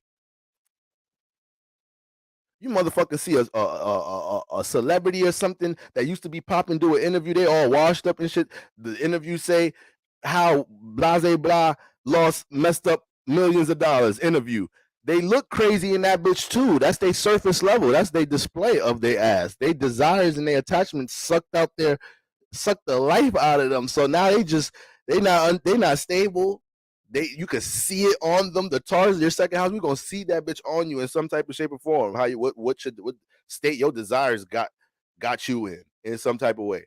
So yeah, I just all that to say, Scorpio's the other money sign. You just don't see them getting money. They don't want you to know. That's why Scorpios don't be liking to be around the flashy signs all the time. The Tauruses, the Libras, Scorpios fuck with us though. We the neighbor. The Leos. Sometimes Sag's the neighbor too, but we the ones that only get the grace, but we be doing the most with their ass too. Sometimes Scorpios get in trouble because they fuck with us a little bit too much. Scorpios be getting in trouble because they neighbors a lot. Because they dealing with the motherfucking Libra Sag.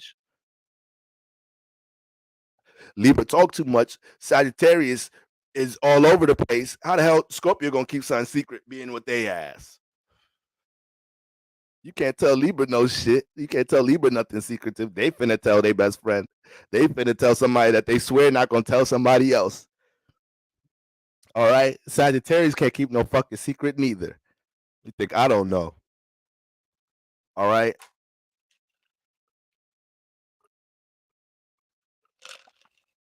Sagittarius tell a stranger your shit. Tell somebody at work your whole shit. All right? They ass looking at it as the fact that they're not attaching your name to anything. That shit don't count. That shit don't work all the time, Sagittarius. I told you they smart. So even when they do fucked up shit, they do it in a smart way. Okay, so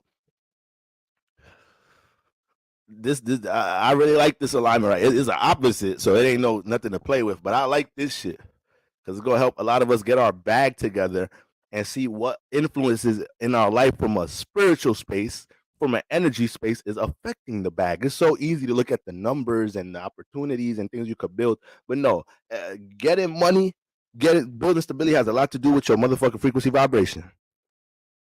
Some people walk into opportunities because they're frequency vibration. All right. So we got to keep that in mind around these times. Establishing new philosophies in our life when it comes to what we choose to value and pour into, rising above competitive energy with our love matters.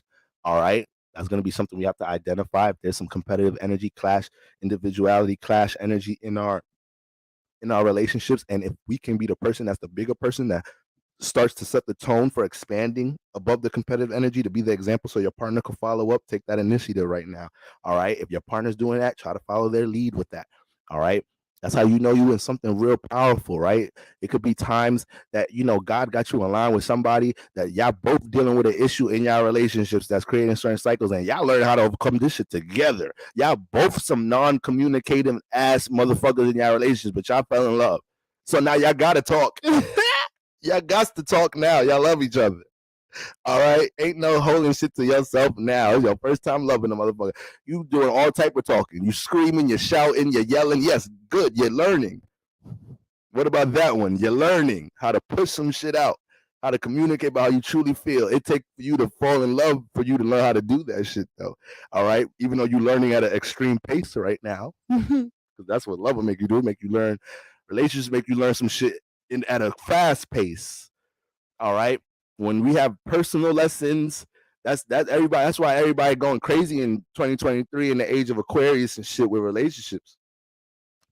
You starting to look at relationships like they just a personal thing in this relationship, like just something I could just add into my life. I want a relationship right now. Let me pick this person, and I'll go ahead and control this from my perspective. This is not a first house thing, motherfucker.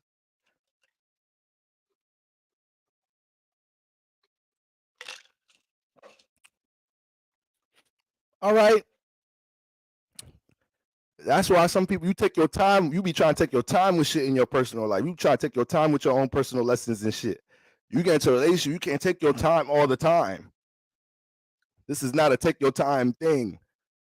It is a take your time thing, but certain things you got to do urgently. All right, it's not all about your ass.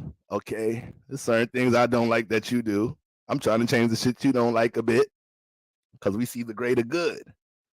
All right. All right. I say God is his name. Glory is his name. Okay. So rising above competitive energy within our love matters and learning how to connect values to build new philosophies. Okay. Sometimes your partner don't even know they're in competitive energy. You gotta just calm their ass down. Like, look at this, baby. Look at this right now. Look at this right now. We don't want this. This right here was we don't want that. You want this? No, I don't like when we fight. I don't want that. I don't like fighting. All right, gotta do a little acting, you know. I can't fake cry because I don't really be crying. So, but I fuck my girl up with that tremble voice. It works every time. Baby, I don't want to fight. that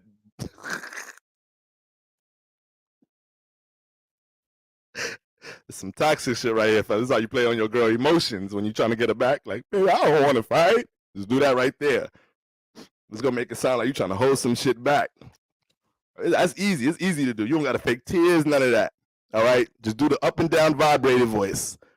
Baby, I be thinking about you at work, and I just be like, damn, why I cheated on her. It works like a charm. All right, that's my toxic gem for the day. Okay, so that's what we got going on with that. Venus and Scorpio opposite energy. Let's get right into it. We're starting with Sagittarius sun risings. Sagittarius sun risings. Okay. That's a TikTok filter. You got to put a filter on your shit when you're trying to get back on her good side.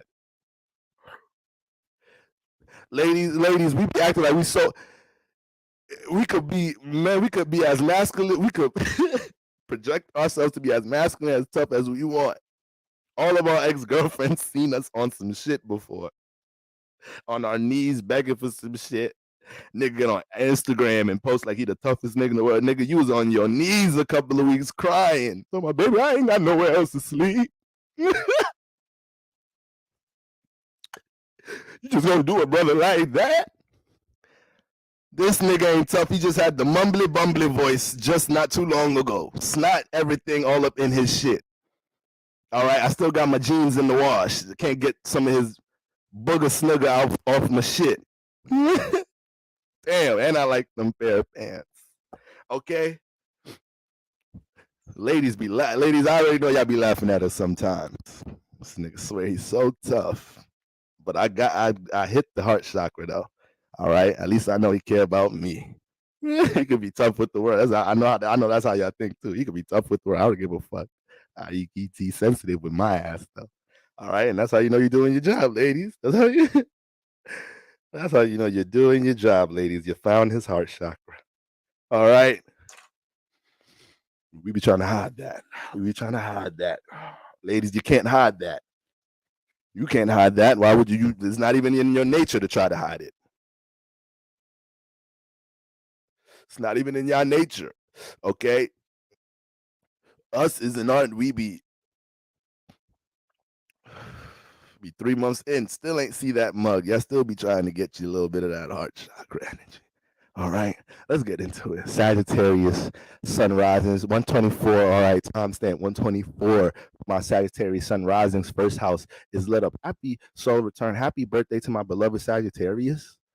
All right, the room could be dark. Y'all get up in there and uplift the vibes. Okay, y'all help a motherfucker that's scared to cross the street and realize, damn. All right, it was all in my head. Marco voice. It was a mindset thing. Okay, it was just a mindset thing. That's all. Sagittarius help you realize it's just a mindset thing. You wasn't looking at it positively. That's why I love me some Sag energy. All right, y'all already know I'm a big Jupiter Sun Jupiter conjunction, ninth house. So I'm a big ninth house nigga, anyways. All right, I just love my Saggies. Okay, but listen, guys, there's some serious business going on for you guys. All right, I don't know, Sister Tracism in the building. All right, it's one of my beloved Sagittarius sisters right there. All right, my sister Scarred Owl. All right, so some of my most devoted close sisters is some Sagittarius. All right, okay, Sister Steph. All right, now Sagittarius, the first house. All right, first house is lit up. So a lot of you guys are being called to the plate to be the example of what a free spirited individual looks like. Okay. And I make a lot of examples about how your free spirit energy could get you into reckless situations, but it could still be spiritually fulfilling. So if we have a little bit just more tact, a little bit more planning ahead, all right, then we could start to mesh that explorational energy, your ability to learn so goddamn quick and adapt so damn quick to how to adjust your knowledge in different environments. That could start to blossom in so many different ways, as long as there's more of a long-term outlook on things. You take a little bit more time to gather resources. Okay, some you guys move so fast sometimes y'all don't even fuck the resources. Fuck it, let's just jump in the water and learn how to swim like that. We don't need the lifeboat or none of that shit. God got us. That God got me shit be getting y'all in trouble a lot of times. Sagittarius sun rises, Pisces, you be doing that God got me shit too. God don't be having your back all the time. There's some things you got to be on your own. All right, but you Sagittarius, you got the God complex energy, so it work in your favor a lot of times because God powerful. But sometimes that's where that God complex energy get into your ego, gets you in trouble sometimes. All right. But when we talk about you being called to be the example of the free spirited one, that's the one that's attacking things that they want to explore and experience and want to push out from a creative perspective without looking at the laws of the third dimension and reality and earth holding it back. To the Sagittarius be saying to hell with the earth properties and whatnot. Okay, y'all be coming off a little airbendery at times. Sometimes I be thinking y'all be changing the properties in this mug. Y'all really don't, but it be a mindset thing. It be a mindset thing when it comes to Sagittarius.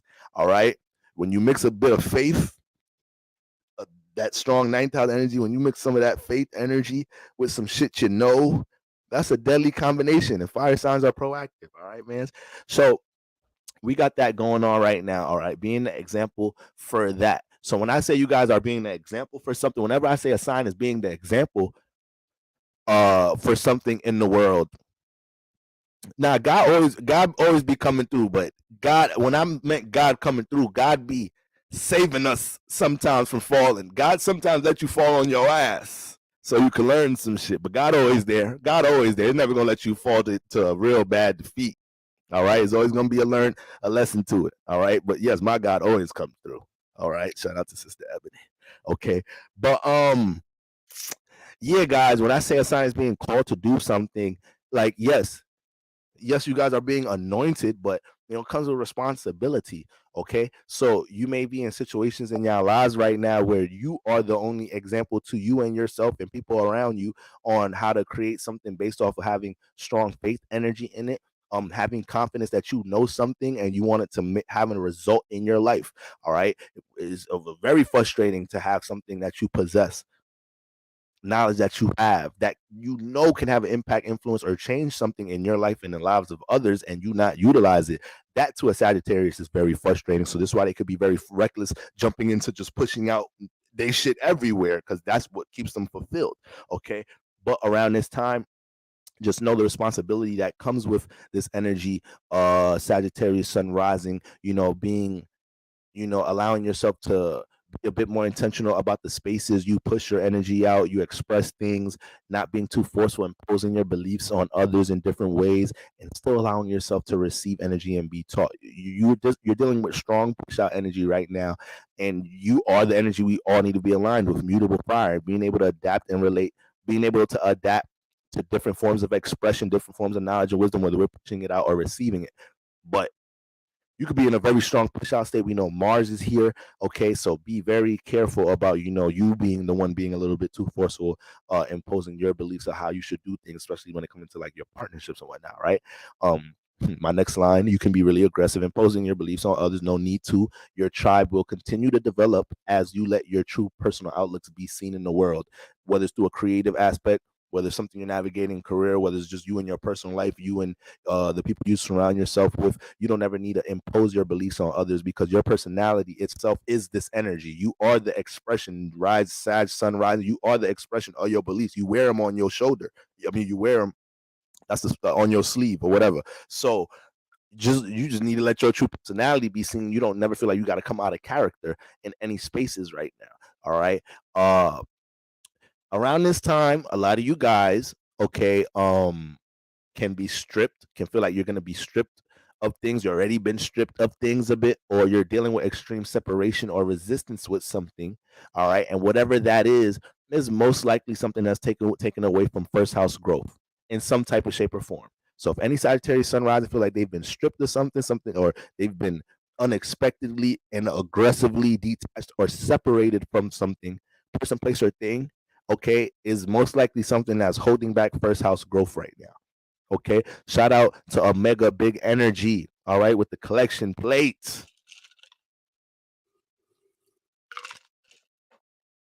All right, now Sagittarius sun risings, Neptune is in the fourth. So being called to take a hidden trait and express it, it may be something private, but it may be a demand for it. So maybe something you're good at, something you've been doing, you experienced that, but it's never been no intention for it to be seen or expressed. Whether somebody close to home is being influenced to push it out, or whatever type of download or circumstance is influencing you to push it out, even though you're dealing with a sense of vulnerability. That's what that moon squaring from the first house, squaring Neptune in the fourth, might be pushing you to do, to take something that's a little bit more private and incorporate it into how you personally express yourself around this time. This could play out in your relationships. This could play out with personal aspirations. So it may be a demand for something that's private, something that you do behind the scenes. And also Neptune in the fourth will need a response in the home and within family matters in some type of shape or form. Don't be like a lackadaisical about that. All right. Now with Uranus in the sixth house, all right, expect changes here. Make the changes necessary first. All right. Make whatever changes necessary that you feel like going to help you gain some power, gaining stability and security when it comes into your schedule, when it comes into your routine, the habits that are in your schedule and routine, things dealing with your wellness overall. All right. I know me myself, I haven't been playing with my wellness at no cost right now. So it's just me reading this. A lot of us have been dealing with different changes and things, adapting to new systems in our life since the top of the fall, right? So, me being a little bit under the weather around this time, I felt like in general I had to really use a lot of that time to rest, period, because I was adapting to a new schedule, and then trying to balance certain things had me really exhausted. So everybody needs to take the initiative to adjust in general, regardless of your trans. Everybody need to take the initiative to adjust to new systems in your life, because we're all jumping into transformative, developing new systems, jumping into transformative spaces, even out of Scorpio season, before Scorpio season. All right. So you want to make sure you do yourself a service. All right. Put yourself in a space to charge up, rest up, heal up, have the capacity to carry on things that, these new responsibilities in your life. But with Uranus in a six, all right, for my Sagittarius sun rising, expect changes here, make the changes necessary, rolling with the vulnerability of being seen or embracing your individuality. All right. It may be certain things that, whether it's through expression, a personal aspiration, okay, but you could be running into things in your personal life right now that you have a strong passion for expressing or pushing out in an individual way. It may be something you're doing in your personal life, from a creative perspective or something, and you're doing it from a different perspective. It could be an opposing perspective, a unique perspective. All of that, you have to embrace that. A lot of you guys may be in that position, and this alignment is what's really pushing a lot of that energy right now. It's forcing you to let your individuality be seen. And we already know you deal with strong belief energy. We already know you deal with strong belief energy.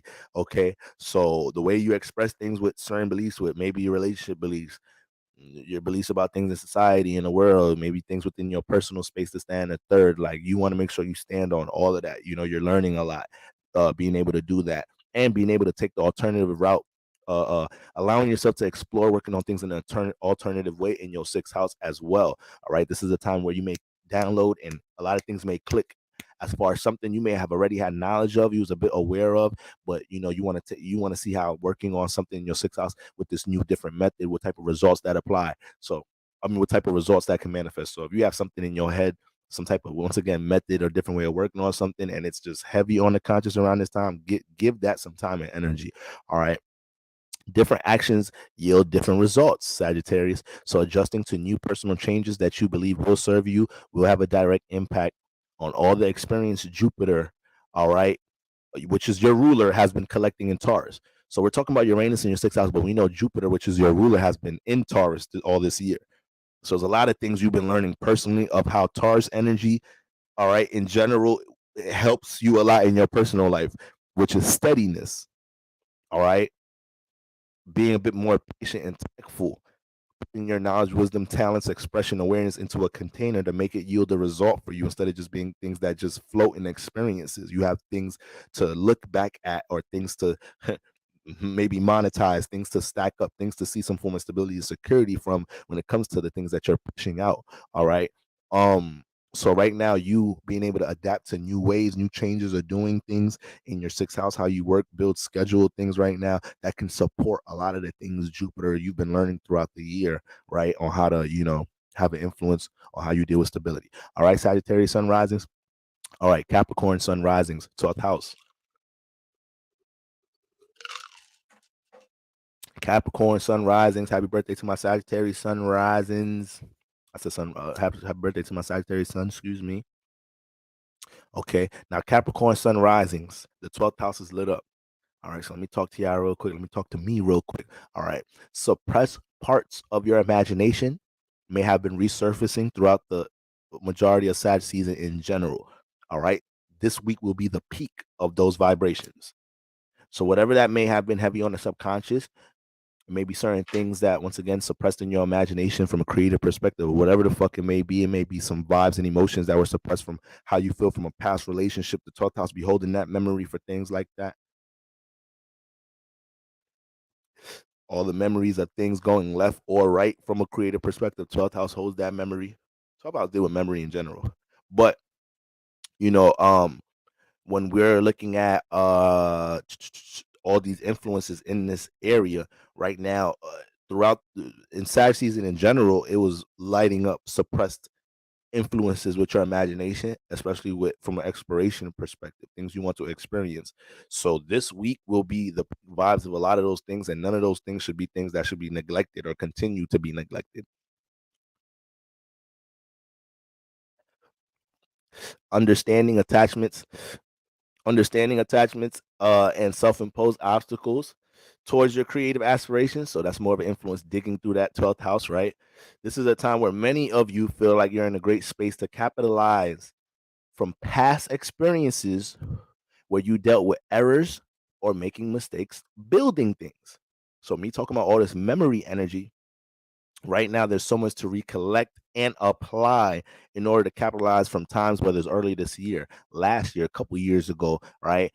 Previous eclipse season where you was building something and maybe something you didn't apply, take your time with, or whatever, something you was working with without a resource. You're realizing, you can give reinvent yourself, give that energy some, rebirth a certain energy with something you're building in your life based off of, now having this newfound knowledge or experience from that past. All right. So that's very important. And also developing new philosophies to maintain throughout the winter solstice in which you start. So we know you're about to start the next season, but that's the winter solstice. So when we're talking about moving into personal evolution space, having the first house being lit up soon, right? Mercury's already got you critiquing everything in they mug in your personal life right now. You're already having a lot of mental stimulation going on about things with personal habits and whatnot, and the things you're personally connected to. So when we get into you know uh, near towards the end of the season, and pretty much the aftermath of this new moon transit. There's going to be a lot of things that's going to be heavy on your conscious as far as new habits that need to be established moving into the first house before moving in. Y'all know what I like to call the 12th house. That's the womb. All right. That's where the dreams and aspirations be, and we birth them in the first house. Okay. And you start a whole season, you start a whole new vibration as far as the seasons. So you have to kind of be the example of what's concrete moving out of this space. All right. So we got that going on. Now, Neptune in the third house, okay, responding to the habits and beliefs of those around you in your surroundings around this time. So Neptune in the third house, Capricorn sunrise, you be having people throw all type of shit with their creative aspirations, their beliefs at you, around you. Whether it be your roommates, your friends, it be people that you manifest being around a lot in some type of shape or form. They could throw a lot of these things around the place, and they could have a lot of different outlooks on your, you know, aspirations or whatnot, or things that you plan on taking action on. So you have to be very conscious of how you consider the different opinions and thoughts. The third house is dealing with a lot of analytical energy, right? A lot of observational energy. So you have to be very discerning on how you allow different people's outlooks or forms of projection to affect things that you want to eventually birth out your 12th house, right? When it comes out of your imagination, to stand the third, okay? And ultimately also seeing how certain habits in your third house that may have been developed in your third house based off your surroundings and people you surround yourself with, have a direct impact towards your ability to birth new things. Okay. And then we got Uranus in the fifth house. So creative changes are under development. Things that you're dealing with. A lot of you guys, especially if you're into something from a creative perspective, right? You're on the stage, you're making music, you're making some type of art, you branding, you on the camera, some type of shape or form. You need to embrace all changes, all different little tweaks and edits and different ways of doing things that you're downloading around this time with how you present yourself, how you express yourself from a creative manner, and also responding to finding new ways to support the inner child, how you present yourself in general, right? You may find new things that are fulfilling when it comes into you getting back in touch with certain pastimes or things that you realize, help the inner child feel fulfilled, but they're not in motion right now in your life. Okay, so that energy could wake that up. All right, so that's what we got going on with my Capricorn sun risings, Aquarius sun risings, 11th house. The 11th house is on fire. When you got an air house in fire, it could be a lot going on with people in your life, and that's your house. That is your house.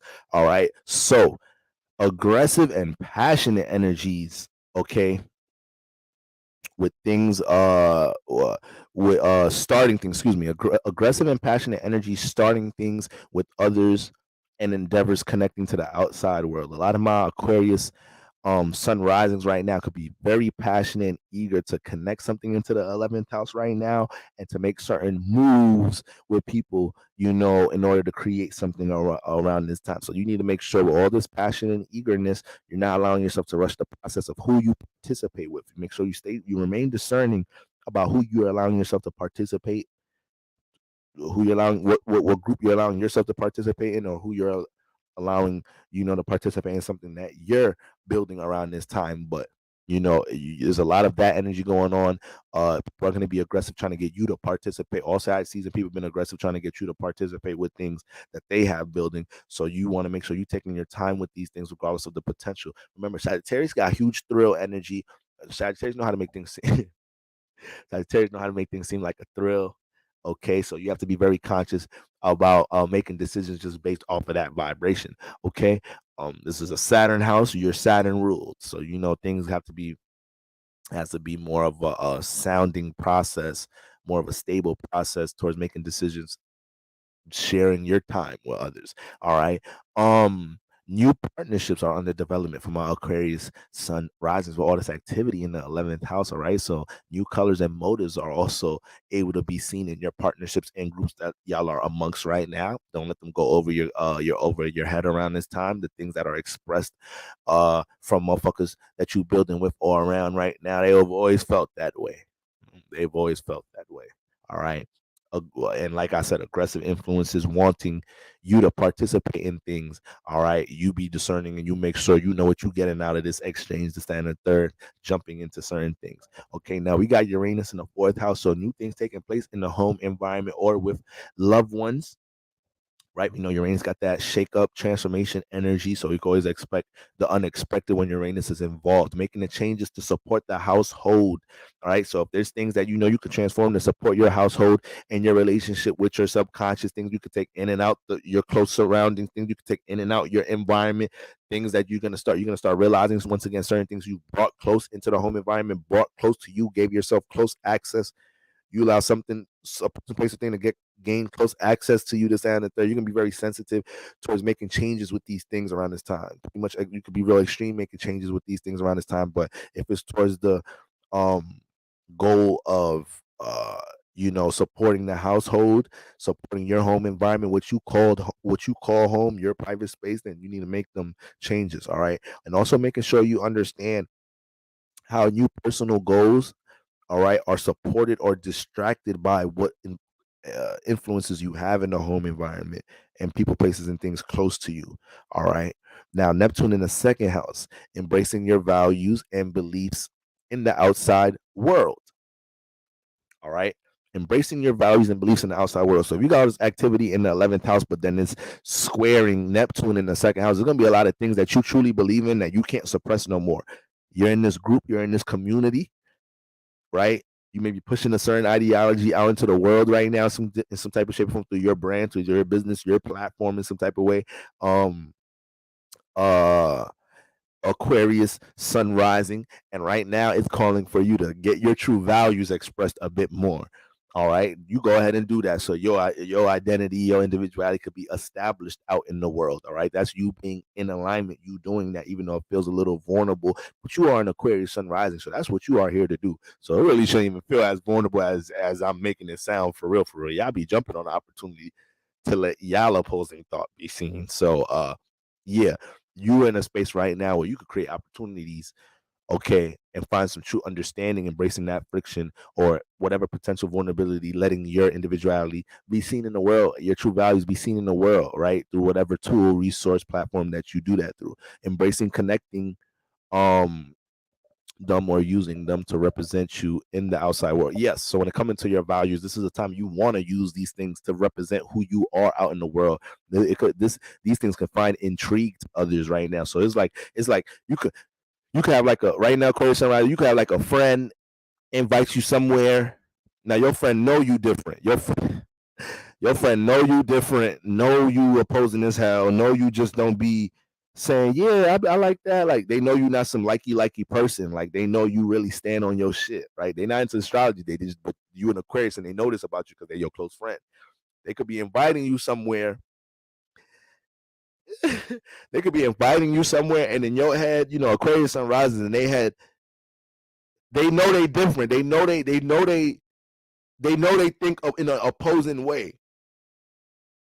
So but they air, so they're socially aware. Some signs are not as socially aware, but they're really individual. So they have the disconnect with how they impose it on others. Aquarius is just a little bit more gifted, being able to know that they're individuals, but understand how that affects other people's minds and whatnot, and their social spaces, to the point that they know how to kind of navigate it so it doesn't disrupt opportunities building with others, even though it can at times, because a lot of people be like, this fucking Aquarius is so fucking stubborn. But anyways, they'll still have to be like, you smart. But with all that being said, let's say Aquarius somebody could be in a situation where they friend invite them somewhere where like they friend know people there. You don't know nobody there.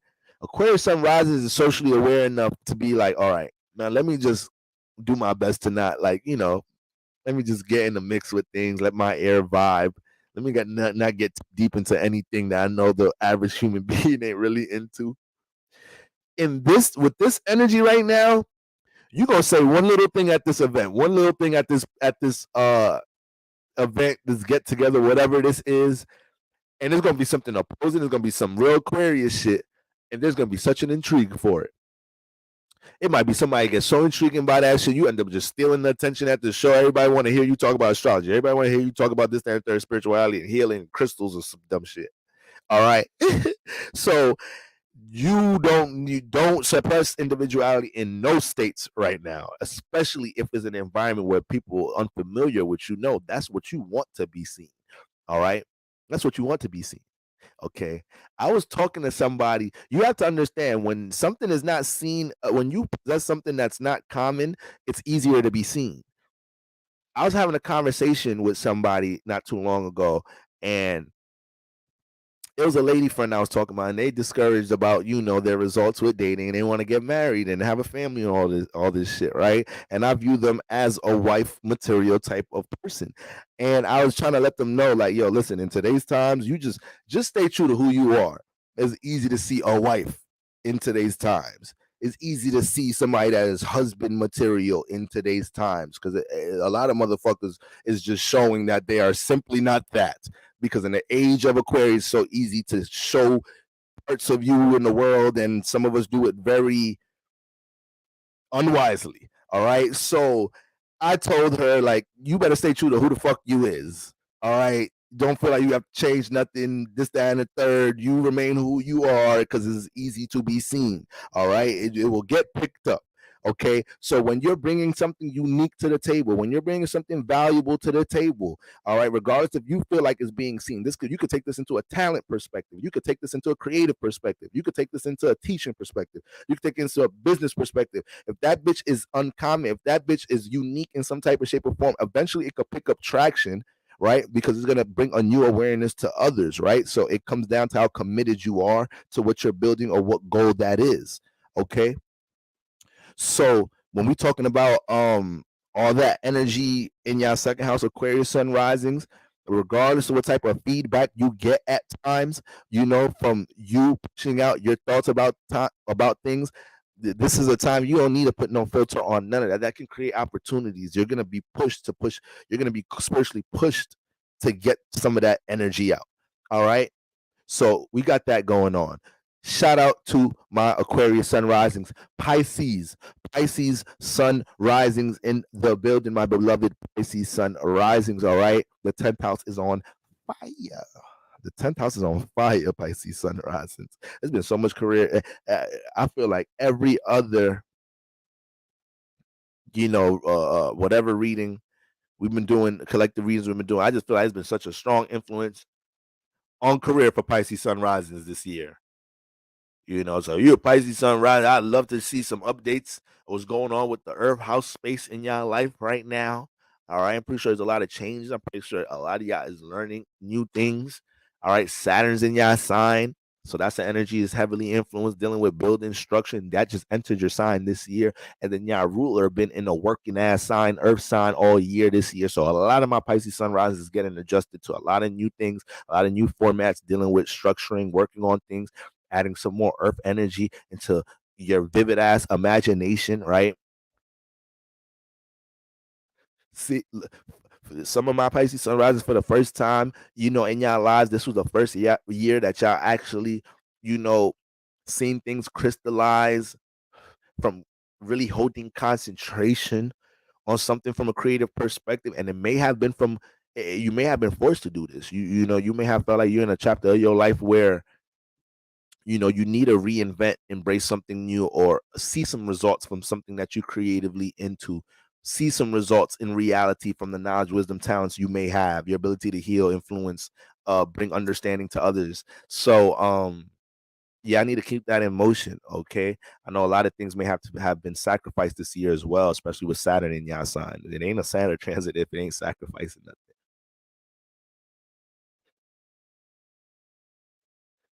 All right, so Pisces, 10th house is on notice. The 10th house is on notice, my Pisces sun risings. All right.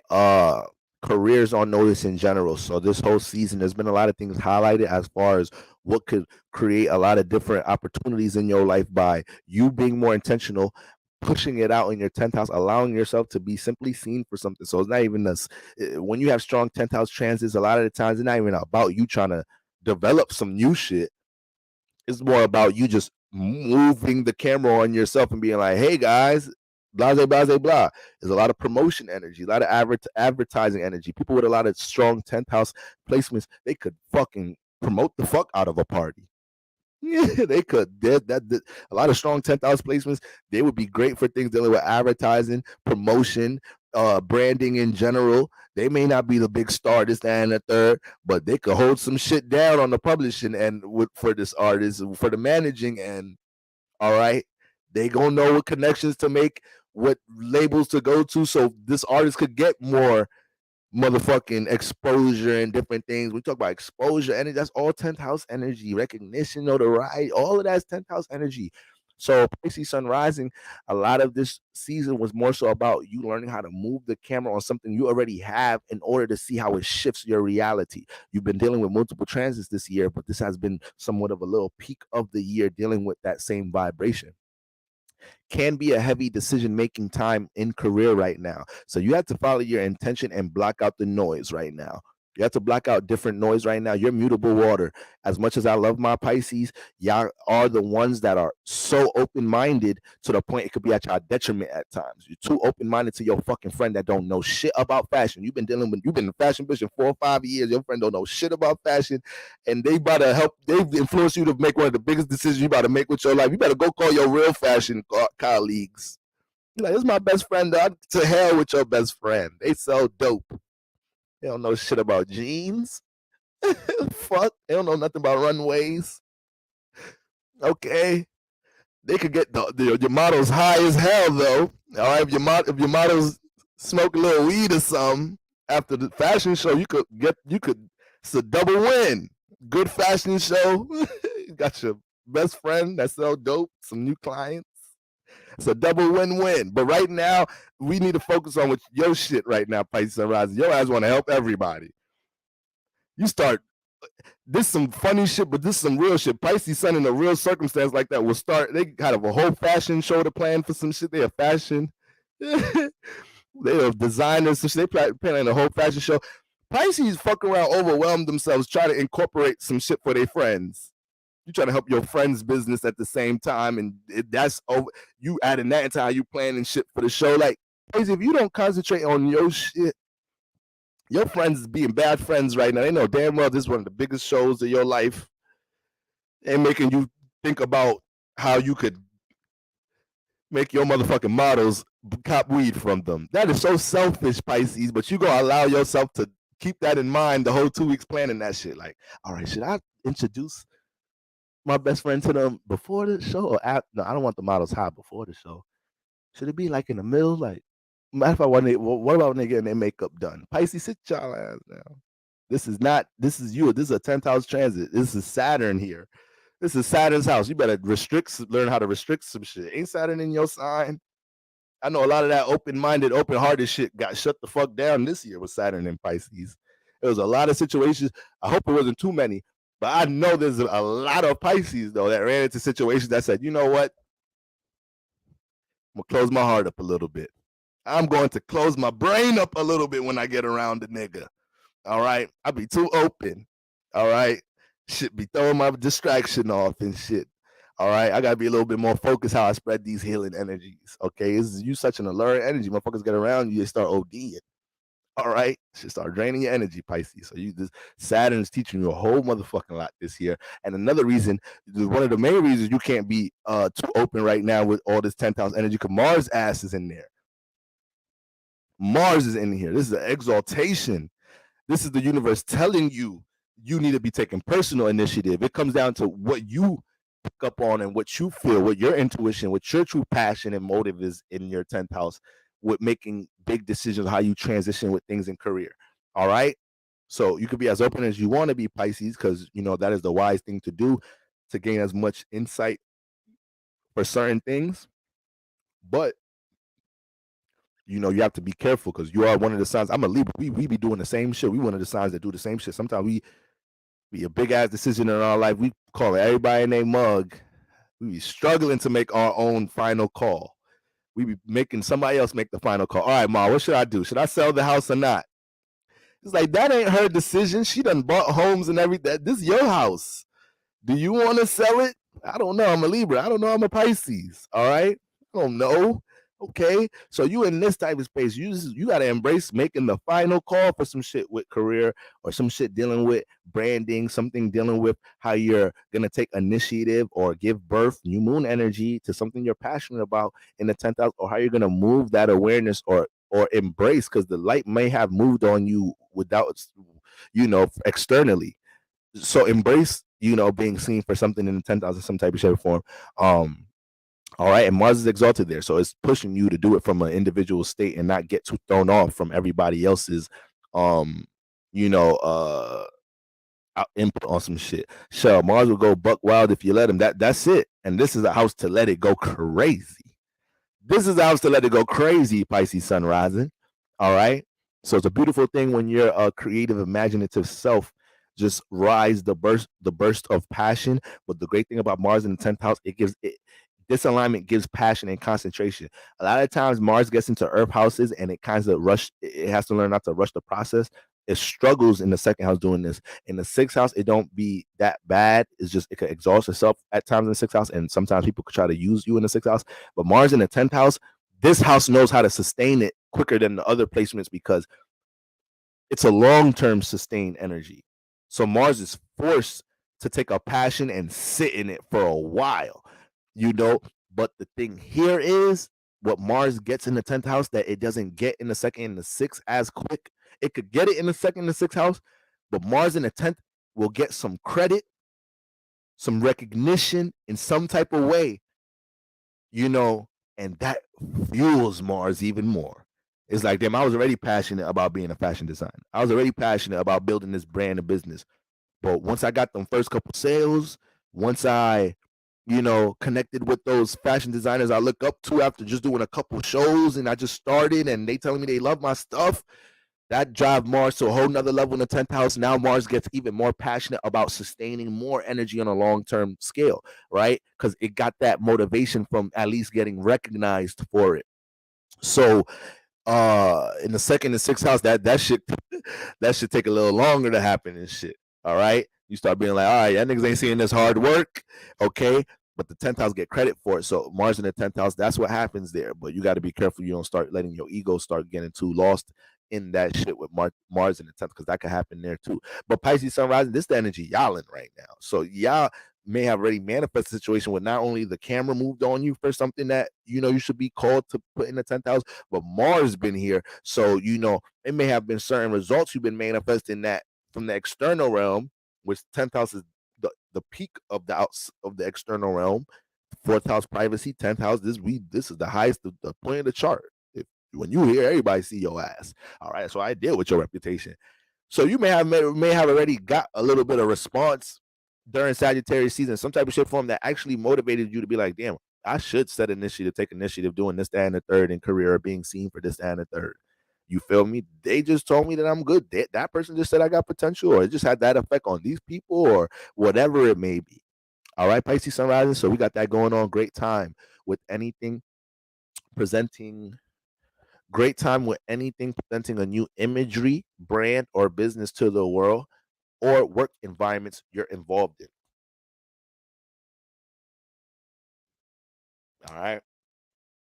So that's what we got going on there. Now, Neptune is in the 1st house. All right. So your creativity may be heavily pulled on by the outside world, which we kind of express increments of that exact energy in through the 10th house transits. Pisces, you gotta let your personality be seen right now. Your inspiration energy can be something different right now, so that could just open up a lot of opportunities in its own. And once again, this is not developing nothing new. This is things you're already into right now. You got a lot of the spotlight moving on you for things you're already into. But we all in this Sagittarius energy? That's your square. So y'all both have Jupiter. Y'all both have the knowledge and wisdom. Sagittarius is just way more adamant about pushing it out more than you are. You're more adamant about the soak in understanding process. Right now, everybody's screaming if you push it out. Push out the awareness, push out the talent, push out what you know, right? Let your personality be seen with this Neptune square here. All right. Let your personality be seen. You can be very inspirational right now. Personal aspirations are being activated in general. So a lot of things you are one of the signs right now that could feel like you're being rushed into things that you wanted. You could be rushed into some things that you wanted already. All right. So it could feel like, damn, it's like you got to get with the times. And speaking of getting with the times and things rushing you and unexpected changes and shit, Uranus. All right. Uranus is in the 3rd house. So there's going to be things in these processes you're reacting towards and you may have to embrace new changes in your third house and being stripped of certain things that don't support 10th house aspirations, personal development in your third house. This is friends. This is things you're going to be downloading, realizing about your friends around this time. If you're dealing with any intensity friction with friends around this time, people that you're close to, you pay close attention to the dynamic of why you have friction right now. Is it from a hater perspective? Is it from a jealous greed perspective, or whatever it may be? Like, you got to pay attention to these different things right now. You could be dealing with some unexpected true colors being seen in the third house, or simply unexpected changes taking place that you may have to embrace, which is really supportive for things you have going on in the first, in your first house, and within from the 10th house perspective. Okay, it may be also things that are presented to you that are different in the third house. It may be certain things that's presented to you that would are different, unique, alternative methods of doing things for a career that come out the third house, though. So, as much as I'm telling you, I be discerning with what you soak up from others. If it's somebody close to home, yeah, I know I made the best friend example. The best friend is a third house. That's a third house person, but if they're popping out right now with something that's, once again, you see the potential in this different method of doing something, you see how it could be incorporated into the 10th house. If it's happening around this time, right, you do to consider those things, because Uranus wants us to embrace doing things from an alternative method and being seen as the different one around this time. It's just that for you, Uranus in the third house, so it could come out from a best friend, a sibling, something close to home. All right. So that's what we got going for my Pisces sun risings. All right. Aries sun risings. Okay. We have the ninth house lit up. All right. We got the ninth house lit up. Fire sign, cousin sign. Okay. So your awareness was creating your ability to bring awareness to others, creating opportunities. But like I said, you the I am. So you don't be intentional about trying to inspire others. So when you do, it's shit loud. When you are intentional about having what you do, when you're intentional about having what you do motivate, help others deal with transformation, that shit is so powerful when Aries actually cares about having others, feel their influence for things. All right, that's why they excel with things dealing with competition when they're in a state of having to see an adversary or connect, or challenge somebody else. It's just that sometimes Aries get into relationships, they forget that's not their Aries get into a relationship, or they do it sometimes in their friendships. They family members, they forget nigga, I'm your family. I ain't the nigga you was boxing last night. Aries be, oh shit, my bad. Aries be thinking everybody. Sometimes you gotta just remind them. Sometimes it's a little reminder. That's all, just a little reminder. Like, boy, I'm your mother. Don't you swing at me again. Be like, oh shit, my bad, ma. I'm sorry. You look like this motherfucker that was screaming in my face last week for a little bit. I'm impulsive, mom. All right, but is an Aries mom is an Aries is a mother of an Aries child, so they gonna understand his or her impulsive ways, anyways. All right, that's mama always gonna understand.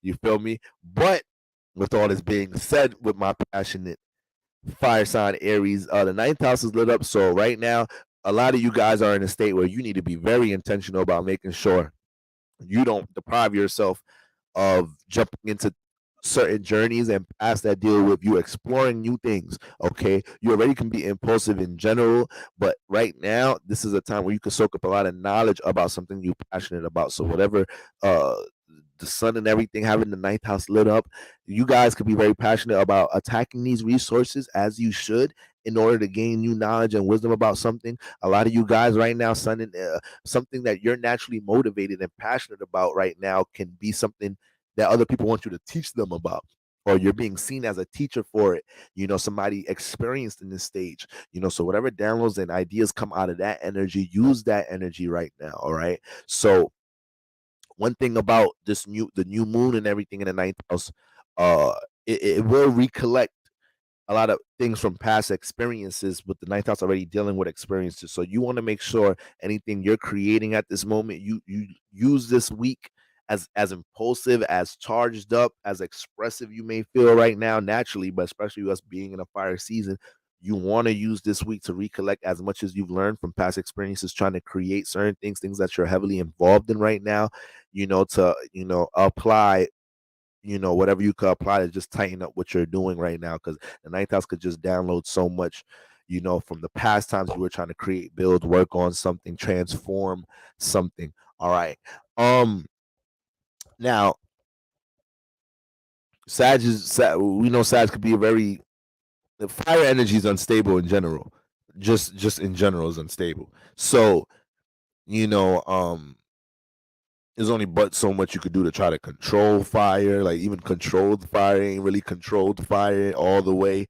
But when we look at all this ninth house energy, this, that, and the third, there's direct opportunities manifesting in your personal life, Aries, right now by you being in a space, by you being in any spaces that you embrace, just giving your ones and twos, or you're doing a little storytelling or giving your experience on something that people could see you do something for. Like I said, there's maybe a lot of intrigue around something that you're personally trying to transform or develop in your life. So just embracing, being expressive, or helping guide others right now that's intrigued about something you're doing, like that could create a lot of opportunity right now.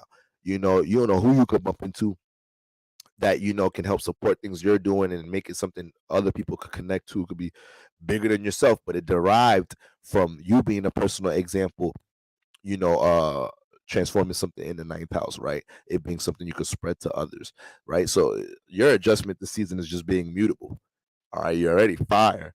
Okay, so just being a little bit more flexible, understanding how your energy impacts others, seeing how that could create opportunities, being a bit more open towards how your influence affect others as well, because it'll help you understand how to redirect things in your personal life, see different perspectives to things in your personal life around this time. But you're definitely in that space where you're downloading and learning a lot.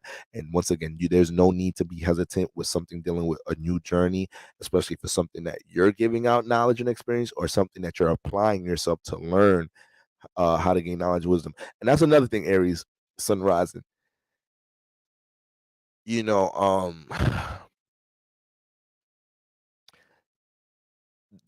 because you guys are such independent vibration, you carry such strong independence. Um, at times you may feel like the process to stop and learn something, we all learn through experiences, and you're full of just moving on to the next experience. So a lot of you guys feel like you just learn through the nature of life. And when there's pockets that you can stop to pick up a couple of gems from a certain environment, this, that, and the third, you want to take advantage of them spaces. So right now you could feel like you maybe want to take this class, course, do this and a third to learn this and a third, but it may be slowing up something you're already having emotion, something you're already creating. You don't want to have that mindset right now. If you have the capacity to apply yourself, give some time to something that can support, what you're already creating or building, like you want to make sure you're in that vibration, or you take advantage of that opportunity or whatever that resource is. All right. Now we also have Neptune in the 12th house. Okay. So we got the moon in the ninth squaring Neptune in the 12th. So this is a strong influence. So once again, letting your knowledge and wisdom be seen in some type of shape or form, because the 12th house we could hold is the water house. We could hold knowledge and wisdom a little bit more dormant in here. But right now, all this energy in the ninth house got you the sunlight on Aries and sun rising for what they're experienced about, for their knowledge on how they persevered through some form of transformation, or how to initiate some change and transformation in your life. So the influence of motivation and inspiration. I was about to say aspiration and inspiration. That shit could create a lot of opportunities here. So with Neptune being an influence now, it's really pushing y'all Aries to jump into a little risk taker energy, take a leap of faith, just seeing the influence something can have, you taking more initiative, teaching others something, be an example for other people how to do something. Once again, like that could bring a lot of expansion in some type of shape or form. It can help unlock things that you're dealing with, right? So you having this form of feedback from others, or finding intrigue from something you're doing right now, whether it's from a mild to a major level, this can help unlock a lot of things going on in your 12th house, in your subconscious, right? You got Neptune in the 12th right now. So there's a whole bunch of healing going on for Aries sun risings. But if you're not embracing the healing, a lot of you guys are dealing with some extreme transformations and potentially catastrophic things in your lives this past couple of years if you're not just taking the time to sit down and heal. And it's not even about healing. Aries, y'all just don't be wanting to sit down and take the time to do anything sometimes. So, yeah, if it's at the expense of your healing, it could be a lot of things that could start getting damaged right now with Neptune. So, around this time, this new moon, there has to be some sense of reacting towards, what's a healthy way of connecting to things, valuing things, your sense of wellness for what's impacting your subconscious. I'm trying to understand how things in your subconscious are playing out in your relationships, right? Trauma responses, like this type of alignment, all the sun and new moon in the ninth house, new journeys, experiences, but it's squaring Neptune in the 12th. You not being able to acknowledge any form of issue with the subconscious, something that you can feel, but you're not taking the time to really dissect it and understand where it derives from, that could stunt a lot of new things that you're going to encounter, on these new journeys and things that's in development with your ninth house. So that's really important to weed through that on top of, embracing being seen for your knowledge and wisdom. Uranus in the second house. Uranus in the second house. Now, this is the thing, Aries. You already one of the most individual signs in the zodiac. So when we talk about you having to align with Uranus energy, you don't struggle with that as much as other signs may have to may feel challenged dealing with Uranus energy at times. You're already trying to gain you some power. You already deal with transformation. You're already an individual, and that should be making your ass unique at times and shit. We probably think your ass is an Aries and shit, Aquarius and shit sometimes. But with all that being said, we got Uranus in the second house. So when it comes to how you gain security and stability right now, there's a lot of different things that you may have to apply, right, as a new belief system on how you honor things dealing with resources, how you have a new perspective of valuing, things dealing with resources. That may be a lot of the new philosophy and the new revelations you making right now, because Uranus in the second house these past couple of years may have made things with finances a little bit up and down, right? Regardless of how much money you usually work with, if you're working with millions or you working with, under 100K a year in some type of shape or form, Uranus in the second house these past couple of years, it may have been, spots throughout the year you felt like, you things were just unstable with your finances, and it had a huge influence on, more of a I'm not even gonna say that, but at this time, you may start to develop more of an expanded outlook on why, it may be things dealing with resources, how you gain security and stability may be unstable at times. You may start to get into more of a deeper sense of understanding these things, right? It may be because of how you value the money. The way you're making the money is ultimately influencing how you're spending it. The things you're valuing that the money is going to, your resources is going to, this, that, and the third. So all these different things with ninth house energy influencing Uranus, there has to be more of an expanded outlook, more of a wiser outlook on how you utilize resources, how you understand your resources can be used to transform things in your life. But it's more of a long-term thinking thing. It's more of a long-term outlook, right? Everything with the second house and Taurus ain't nothing rushed here. Okay. So that's very important. But like I said, as much as the fire energies been in your favor all season, we know fire energy is fast, it's quick, it's here today, gone tomorrow, right? It's magical, futuristic. There's a lot to gain around this time, Aries sun risings, just slowing things up a little bit so you can download more about what direction you want to take with new journeys and pass around this time. All right. Taurus sun risings. Okay. Taurus sun risings, the energy is lit up in the eighth house. All right, you got Sagittarius in the eighth house. So just having Sagittarius in the eighth house, you naturally gonna walk into a life where there's gonna be a lot of awareness that's spread on things dealing with the occult, with things behind the scenes, this, that, and the third. Okay, so when we're looking at and then you can hold experiences deeply. Taurus suns risings can hold things that they experience very deeply. Okay, and we know they fixed Earth and they stubborn. All right, so I mean, being fixed Earth has is a huge reason why they has to be stable. All right, because they know how to keep some shit in motion and fixate that shit when it's working. Virgo might change that shit up a little bit too much. Capricorn might start a little bit too much. Taurus just finds the moneymaker and holds that bitch in motion. Okay, but Sagittarius in that eighth house. So there's times Taurus experience something. It may not have been that detrimental. They might hold that shit a little bit too deep. It might start getting a little paranoid how that shit may resurface. Now you growing that shit. Now you got to learn how to move past that shit. You getting a little too fixated in that. It's Sagittarius in this house.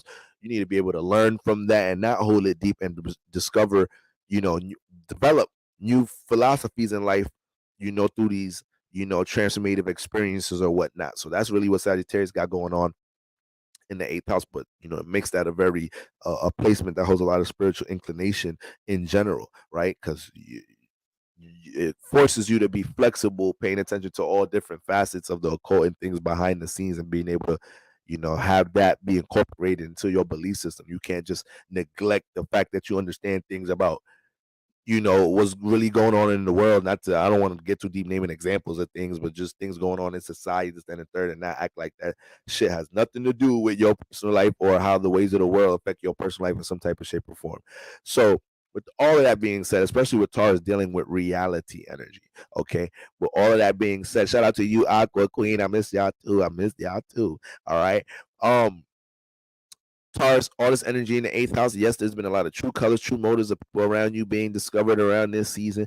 You may have found yourself extremely, because Mars is in here too, might have found yourself extremely expressing some suppressed shit to somebody you connected to around this time. May have been some triggers going on, some trauma responses in relationships around this time. Taurus, sun rises, your ass had to get that shit out. You had to get it out when you got strong eighth house influences, the sun and Mars and that bitch. Whatever comes out that was deep. Oh, this is the best time to get that shit out. Okay, so my friends on the queen of the so when you got all them influences around a new moon time, is a new way how you dealing with connections and attachments, is a new way to establish how you look at things that you may feel like hold you back from a subconscious perspective because you hold it too deep at times. Taurus sun rising, you start to feel like these things are affecting your reality and your ability to build in some type of shape or form. So this is what we have to establish around this new moon, right? New ways of looking at our attachments, connections, and learning not to hold certain past experiences too deep and extract the knowledge from them in order to establish a new way of doing things, not just holding heavy into the emotion. Now it's starting to sink into things that we're trying to get popping in the first house and in other areas in our life in some type of shape or form. All right. Also with the new moon in the eighth house, new moon, when you got a new moon in the eighth house, man, the moon don't like to be here. So having the moon in the eighth house, you get into a lot of situations where you do dive into a form of extreme response in order to feel spiritually, emotionally liberated. We spoke about feeling free, where Sagittarius is at right now. So if there's a strong suppressed passion or motive, which there usually is the eighth house, when it comes into what's been surfacing to the top, during Sagittarius season, you can be very extreme about trying to start these new things, and this could be a very good thing because it could be a certain obstacle, habit, something that Taurus, I love you, but you my other side of Venus. We some likey motherfuckers. Something make us feel good. The Venus signs, we get high off that bitch. We got a problem on our hands now. All right. This is the time, Sagittarius in the eighth house, all that Mars energy right now. This is the time right now. You're gonna start downloading, understanding how things you hold deeply in some type of shape form is actually affecting. All right, it's actually affecting what you're trying to keep in motion, or things that you're connected to that you like or love right now is having a little bit more of a control on you. Okay, it's starting to affect your reality a little bit too much. I know you don't like that shit. So when other shit start affecting your reality, this, that, and the third, so you have to make sure you take the time to digest all of these things. Is the eighth house, so anything dealing with an extreme attachment or something that you need to evolve past with a new moon in here is gonna be loud. It's gonna feel uncomfortable. you know the other day, I forgot where the moon was at. I was so goddamn in another world a few ago. This when the moon was in Virgo. So what, that's like what, 3 moon transits away. So that was like what, you know um yeah, like a week ago. I forgot. I just woke up, like it was just the first half of the day. I wasn't even awake for that long. I'm like, yo, I just feel funny to. Where I bet you the moon in the eighth. The moon was in Virgo. I got Virgo in the eighth house. Sometimes the moon in the eighth house, you just gonna feel moody. It just is what it is. You're gonna feel moody that day or some shit. I just knew it. I just felt that vibe. All right. So when you got the new moon in the eighth house, anything your ass feeling moody about when it comes into a blockage or some shit, you trying to establish in your life. Yeah, you extreme about that shit because that feeling don't feel. You trying to get back to a more settling feeling with your emotional well-being. So Taurus sun rises, be very conscious how you react to things, but understand if you feel like that intensity to react to something because you feel like it's in the way of how you gain stability and structure things in your life, then that may be a direct sign of something that you might have been neglecting as an issue. That should have been an issue for a little while now, Taurus sun rising. And we don't want that to continue to get into the way of the new things to be birthed. All right. New philosophies is being birthed out of this space from, once again, you understanding the true colors of your environment, people you're connected to, understanding things about yourself as far as how you may have be dealing with certain cycles based off attachments. So there's a lot of healing energy going on in here. All right, so you want to make sure you move out this space having that these new set of morals based off of what you realize you hold heavy. All right, so we got that going on, and then you the money sign. You the money sign. All right, but the eighth house is one of the money houses. Okay, so once again, direct correlation onto how desires are affecting your form of stability. Okay, Neptune in the 11th. All right, so right now, Taurus sun rises as social or non-social as you want to be, as introverted and extroverted you may feel from day to days. Right now, motherfuckers want to the things you have knowledge and wisdom about. The 11th house is calling for it, and a lot of these things right now, because the moon is pulling the new moon is pulling these energies out your 8th house. Maybe a lot of things that you're being anointed to teach the world about in some type of shape or form, teach the community, a group of spirits about, that is not something that is so so common. Might be a little taboo. You might be showing people a little behind the scene alternative way to be doing things in some type of shape or form. All right, but if it's empowering, this is why you're being anointed to be the one to do it right now. All right, it may be certain things that you're downloading on how to utilize uh uh uh uh just bringing understanding to things dealing with transformations in general, and why you may have seen certain transformations recently with things dealing with resources, finances in some type of shape or form. Neptune brings the understanding energy to everything, but the fact that it's coming out your 11th house, you want to be very open towards what people in your 11th house may have to say to you, with things helping your reality, things and things helping with creative aspirations in some type of shape or form. Anything dealing with finances and resources, you could get a lot of downloads from that space. So that would be your associates, people you don't really know like that. They may have a lot to help you out with around this time throughout the week and the new moon aftermath. All right, and then we got Uranus in the first house, Taurus sun rises. We got Uranus in the first house.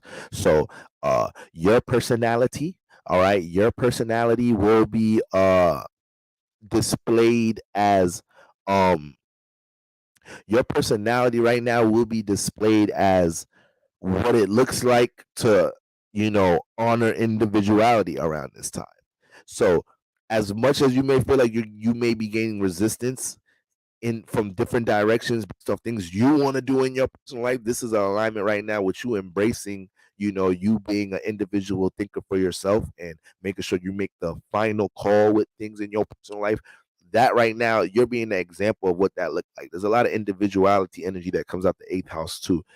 So with the moon aligning with the new moon, aligning with that Uranus in the first house, right now, it could be a lot of downloads on how different ways you can start to see this year how a lot of Uranus been in your first house. But this energy could help you understand like how a lot of the things, a lot of the times when you're entertaining, doing new things, or entertaining new perspectives of building things in your first house, you can start to see right now how that is helping you transform things. So the more you embrace these different methods, it can continue to bring desired transformation in your life. So you don't want to let those things go over your head around this time neither. Taurus sun rises. All right. Gemini sun risings. Gemini sun risings. Okay. Now Gemini sun rises. Seventh house is lit up. Seventh house been lit up all season. So we got some new revelations, we got some new morals to establish, new philosophies to establish when it comes to your relationship life. All right. Now, Sagittarius in the 7th house, it does emphasize meaningful relationships where there's some sense of exchange when it comes into spiritual upliftment here. Because the Sagittarius, it also comes with a lot of exploration, a lot of experience. So it could be a lot of thrills. Just in general, Gemini sun rises could just become very knowledgeable in the realm of relationships, because this could start to be a space that they start to study. All right, so it's not even just about their personal interactions. Gemini sun rises could start to build an intrigue with Sag in the 7th house of being a place where they want to study and understand the psychological dynamics of things with relationships and all of that, right? Wherever Sagittarius is at in our chart, where we start to wherever Sagittarius is at in the chart, this is always going to be a place that we can start to build the intrigue to learn, study on a personal. We've set a personal intention to learn these things. All right, But with all that being said, Gemini Sun Risings, man, true colors that's been seen in your relationships around this time that has to be taken into account. All right, a lot of y'all may realize how y'all in spaces that enable bad habits right now, and you're in a space to take initiative of separating, removing yourself for your personal development. You got that going on right there. You may be in a space right now where your partner is helping you with something that you've been struggling with personally right now, but it's hard for you to try to accept their knowledge, receive their knowledge and wisdom, they outlook on something right now. Don't be that Gemini Sun Rising, right? Don't be that Gemini right now. Do not be that Gemini right now. Their delivery might not be the best. Mars is in the 7th house. I get it. They may not have the best delivery. Be like, okay, why are you yelling though? You got to hit them with one of those. But this is one of them times you got to detach the face and everything and just in the delivery and just receive the message. Okay? So there's also a time right now where, once again, when we talk about new philosophies, regardless of what you've experienced in Sagittarius, who knows what you experienced in relationships recently, especially when we talk about the whole freedom energy. We talk about that whole freedom energy. So you got to be conscious if that whole freedom energy is a temporary thing or it's really something you've been suppressing in your relationships. In your relationship, for whatever reason, you trying to make the relationship work. You trying to find ways to adapt to the ways of your partner, but no matter how you express things, you still feel a little restricted with who you truly are in a relationship. So you have to find reasonable ways to communicate around this time, especially when you got 7th house influences. Of course, there's gonna be some communication going on, but that's once again that freedom perspective. You got to be very conscious of how you react towards that influence of feeling restricted in your relationship. This, that, and the third. You can find yourself projecting on your partner a little bit. They may be subconscious of their behavior, their habits, or how they making you feel like that. So everything comes down to communication right now. All right.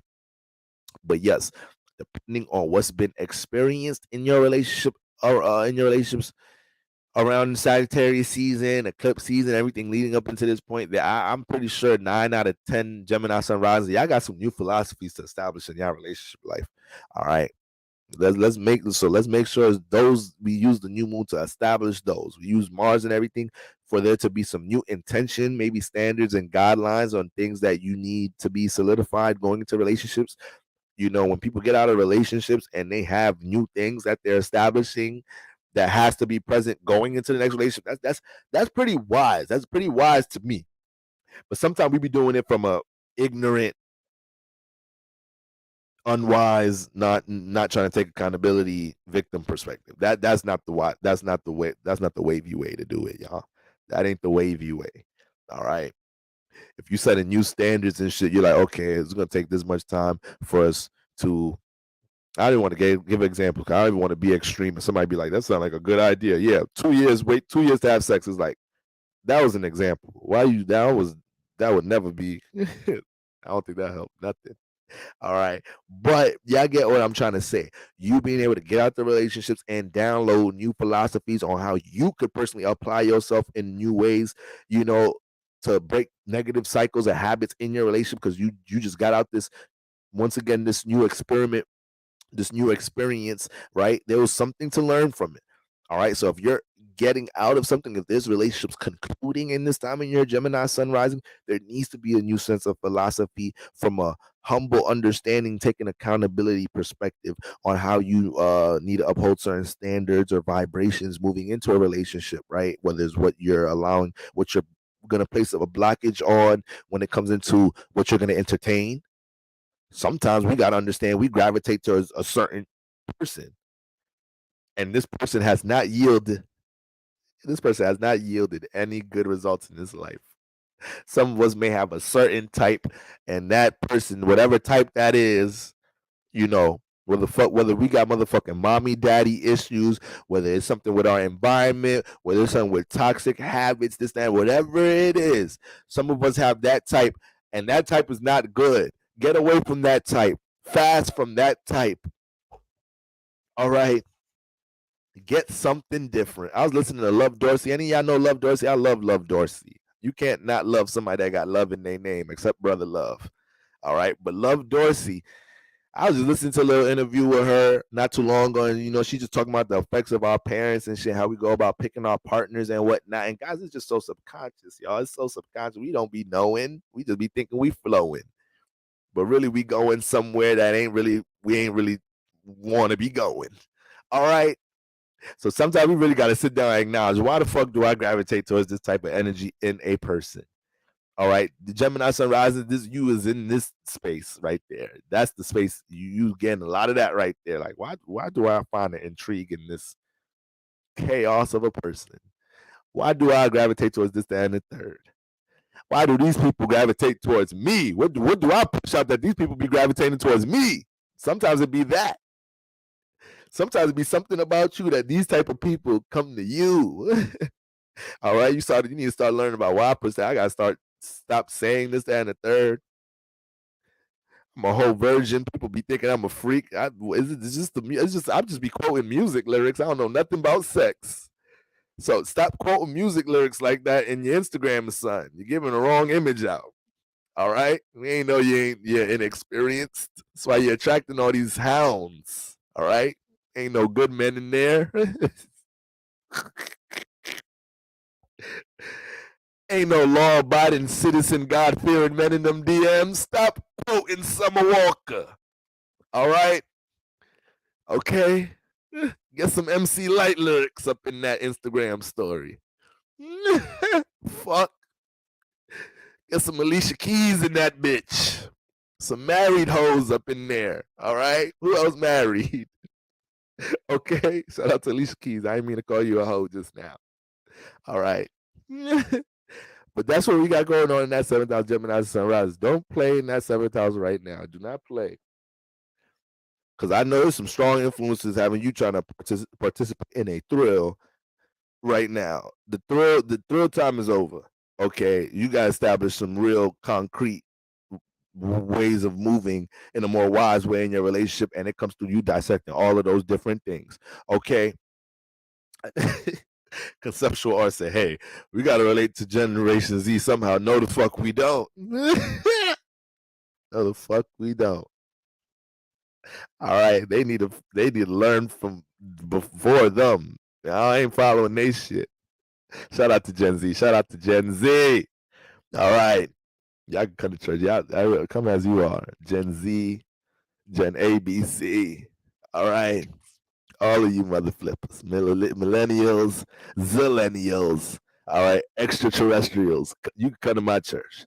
All right, so we got that going on in the 7th house Gemini sun risings. Neptune in the 10th house Gemini sun rises right now.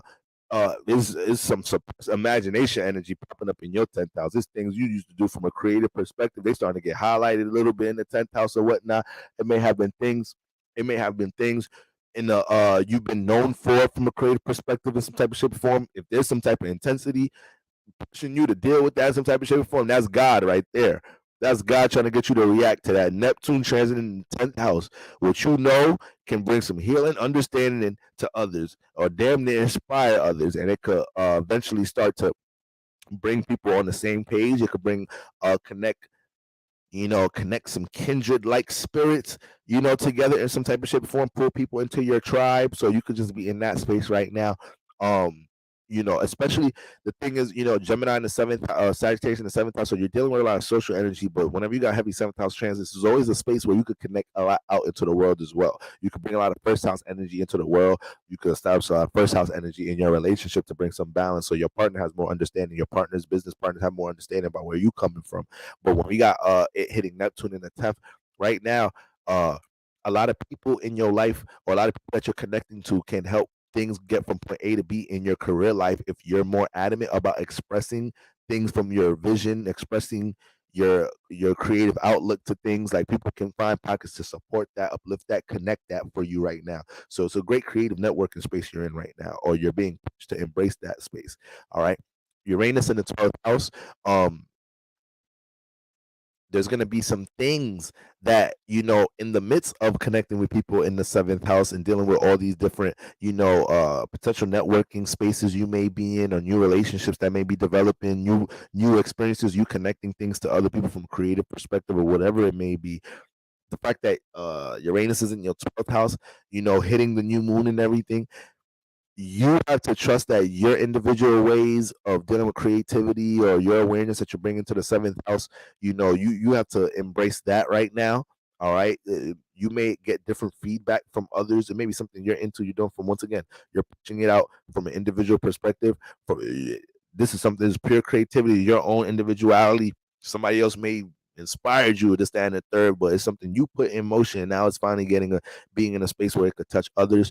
Everything that individual about that, you gotta stand on that, and you can find yourself starting to relate once again to more tribe, connecting to others that share some of these same ideologies or things that you individually stand on. So that's why you don't want to waver from none of that. Let that be seen around this time. All right. But yes, a lot of people in the 7th house throughout this season, especially, once this new moon aftermath kicks in, there's going to be a lot of people that's going to be able to provide alternative ways, methods of helping you deal with things on a creative level. So it could be potential opportunities for that.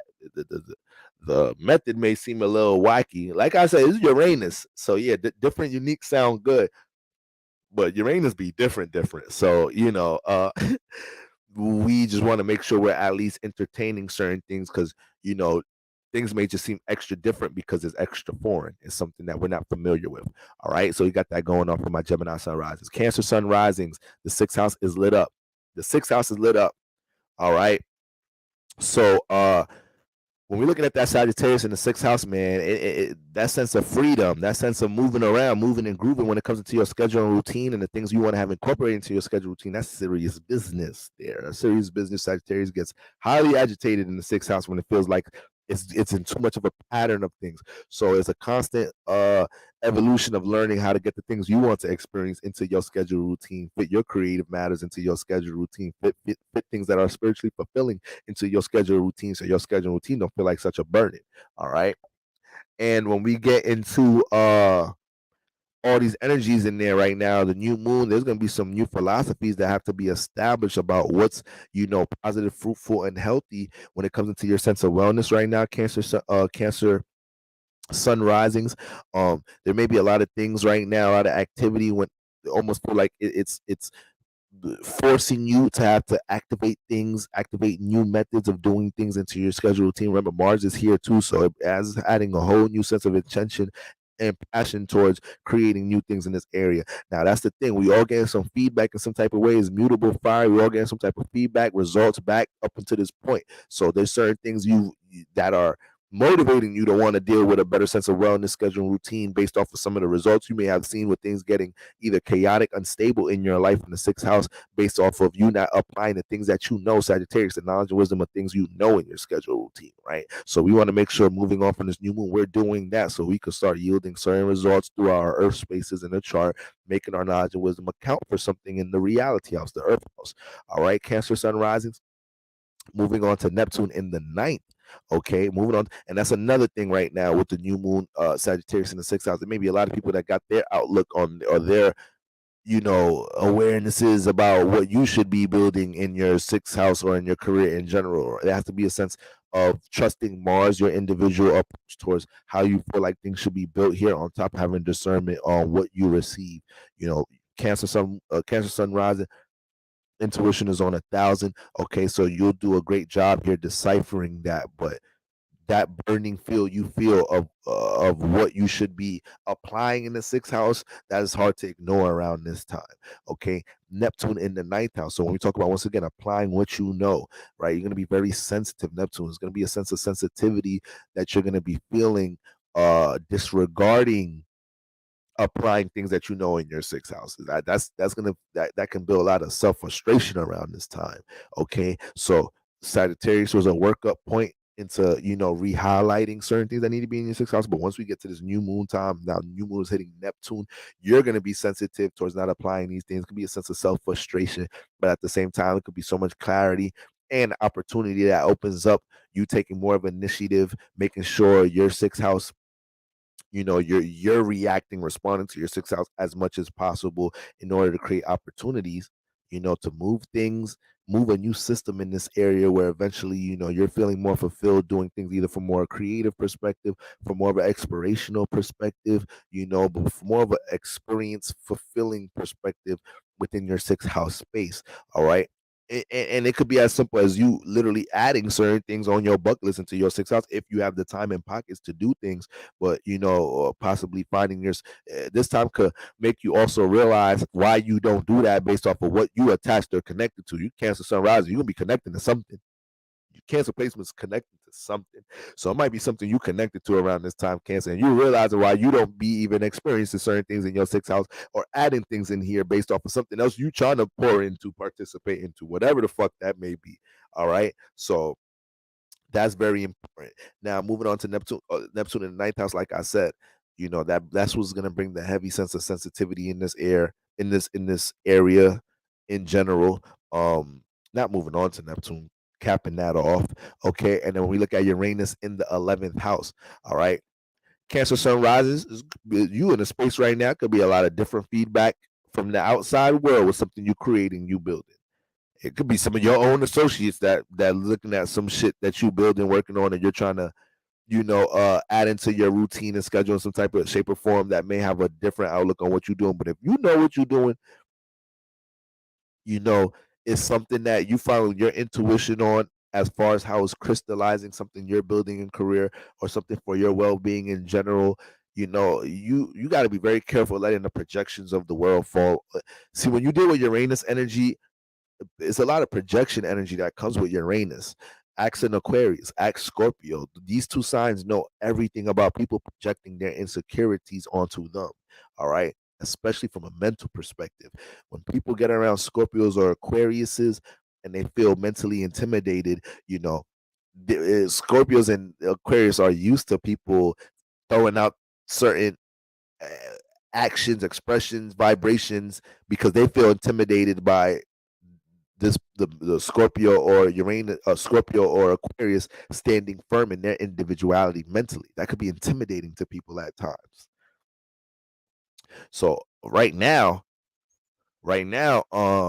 Cancer Sun risings, you have to learn to embrace that vibration. Not saying that you don't move in that, but it's just that you may fall in more intense situations right now out in the world where you might have just wanted to just make things all smooth, understand you ain't want to get in nobody way, but something is calling you to express things from more of a individual space. This could damn well be into your career, involving career group, a group community space, but you don't want to be reluctant holding back your expression on that level in any type of shape or form. That's only going to help you expand on how you look at relationships, help you expand on understanding the impact you have on people in general. All right. So that's what we got going on with my Cancer Sun risings. Leo. So you always got to do some creative shit when we call my Leos out. Put a little reverb on y'all, John, real quick. All right. Now, Leo Sun rises. All right. The other cousin fire sign, the other sign that got it lit right now, free in the VIP. Okay. We got the fifth house lit up. All right, Leo, that's your house right now. So a lot of Leo Sun rising. If you got a Leo close friend, partner, haven't you noticed they asked just couple of weeks ago, they just got up and started doing a lot of the things. They said to hell with they started taking a couple of days off work a little bit. They not even doing shit, dealing with responsibilities and nothing on their off day. They took a day off work to do some creative shit. Took the day off work to do some shit that they like. I'm gonna go hiking on this new trail around the way. I ain't never go hiking before. I feel like that's some shit I need to start doing. Took a day off for that. Couldn't wait till the weekend. AKA right now, a lot of Leo sunrises, anything they feel like they've been put on the back burner for creative perspective, y'all jumping into the bitch in the extreme way. Sagittarius be the sign to be like, man, motherfuck the law. If we gonna do 150, I just got this new motherfucking whatever car. We finna see how this bitch could go. We finna push it on this highway. Motherfuck a speeding ticket, whatever, speeding ticket, whatever. I got bail money. Sagittarius gas Leo up with this shit. Leo hear that shit. Leo be like, all right, fuck it. You right. We got bail money like a motherfucking shit. We just got this shit. Fuck, how the fuck we not gonna fuck it? We gonna get this motherfucking charger or whatever the fuck we gonna get. I don't really know that much about cars. We gonna get this, that, and the third. And I see how fast this go. Leo, them two together cause some mischief together. They know how to light each other up. All right. So Leo, right now, you could be in a state right now. You could be a lot of dirt throughout Sagittarius season. You were saying to hell with a lot of things dealing with responsibilities, priorities, because whatever was, especially if you felt like anything with the inner child was unfulfilled, anything dealing with your personal aspirations, things you've been doing for the past since your own season, since summertime and everything, like all that shit, you may have gotten to extreme energy, putting things on a back burner in order to support creative influences right now and heal things you want to do from explorational space.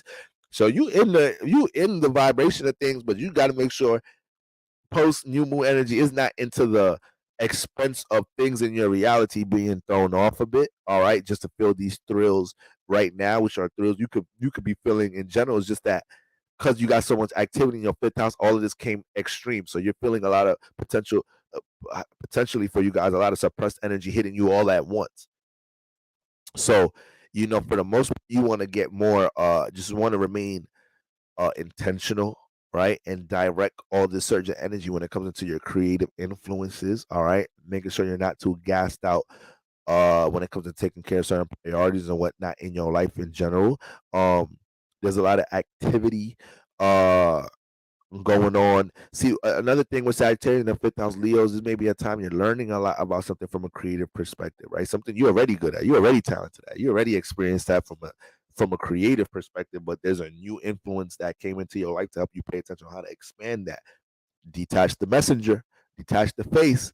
If it's something that could be added and help support how you deal with something from a creative level, you want to embrace it.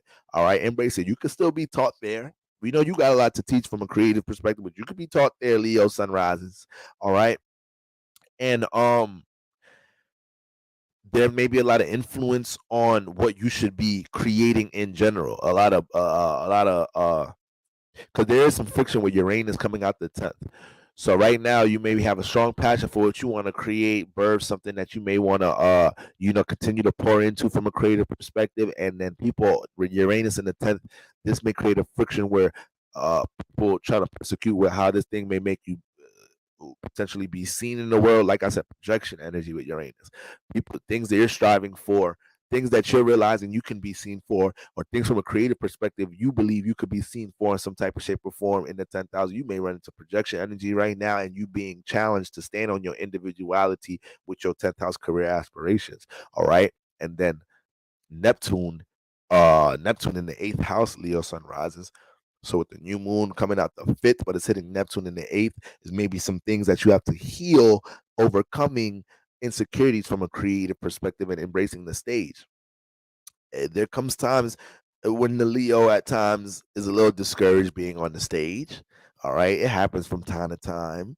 Okay, some Leo sunrises. That's how they are. They could say to hell with the stage, creative as hell. They can have as much bright lights internally going on in their visions, but for whatever alignments, this, that, and the third experience they have, doing certain things, it could impact. Because remember, Leo is a very prideful sign, if not the most prideful.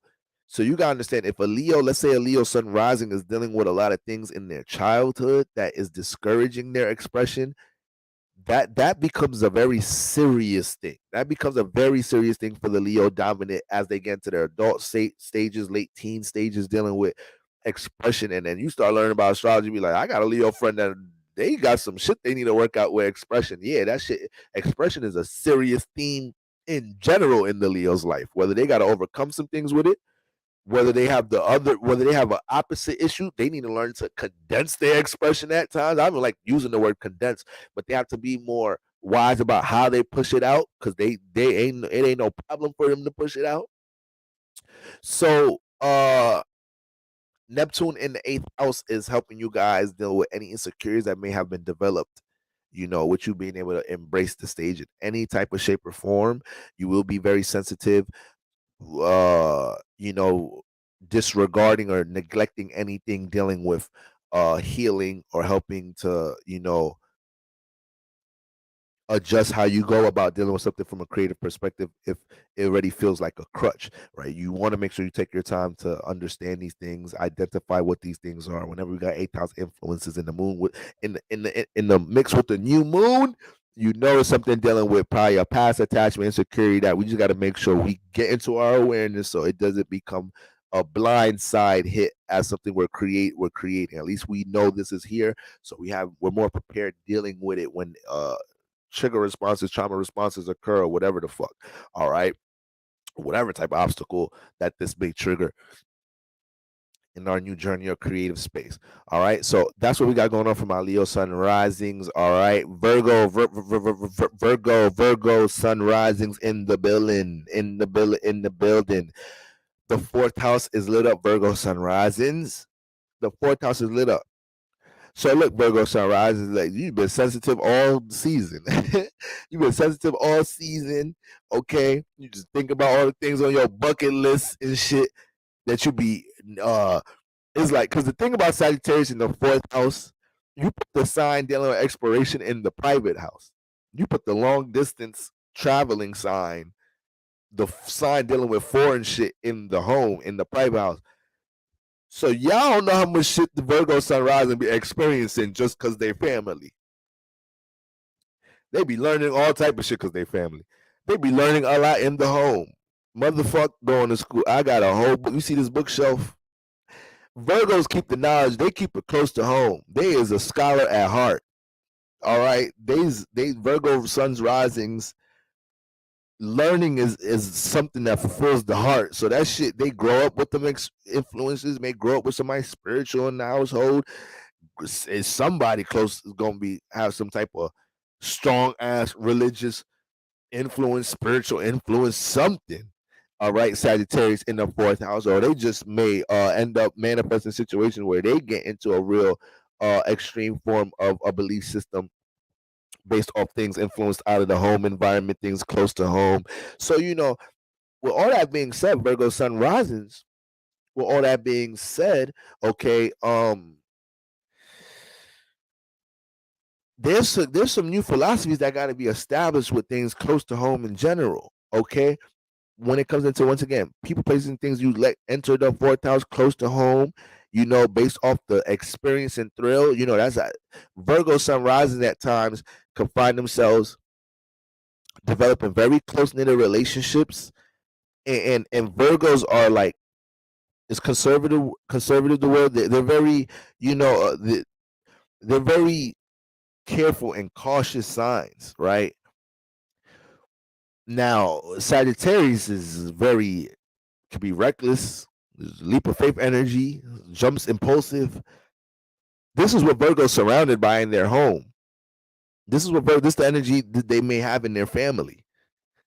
So this is a space right now where a lot of Virgo sun risings are, you may be realizing how you've got accustomed to learning how to deal with chaos to the point, you may look at it from a regular perspective is not healthy. You may have allowed certain chaotic, reckless habits to become, something you push out in your connections or whatnot. So you're doing there's some understanding to gain right now as far as how, that energy in the home environment or situations close to you, people having tendencies and those type of traits close to you has affected your ability to be stable and cautious with how you structure things, right? So it's just a time right now, you're going to be very sensitive. All Sagittarius season, you may have been very sensitive towards a lot of unstable energies in your life, especially if they're self-imposed. You may do a lot of self-frustration around this time, feeling like you're not utilizing your power to keep things in a controlled space as far as what you want to experience. So it's not saying you don't want to jump into the influence of Sagittarius energy and explore and experience new things as everybody else wants to do shit. You, as careful and cautious and steady and prepared as you are, and you being the sign that shows us the significance of those traits, it's still Mercury energy. You still curious. You still be wanting to get up. You just careful about how you go into it. That's all. That's all. All right. Virgo get into some shit. They just super careful and make sure they got all the resources before they jump into whatever crazy shit they about to get into. Okay, so I don't want to paint that much of a cautious picture about y'all. But all that being said, is a lot of identification going on with things that are self-imposed that create reckless, unstable energies or enable unstable energies around you when you know better, when you understand the significance of keeping things patterned and structured.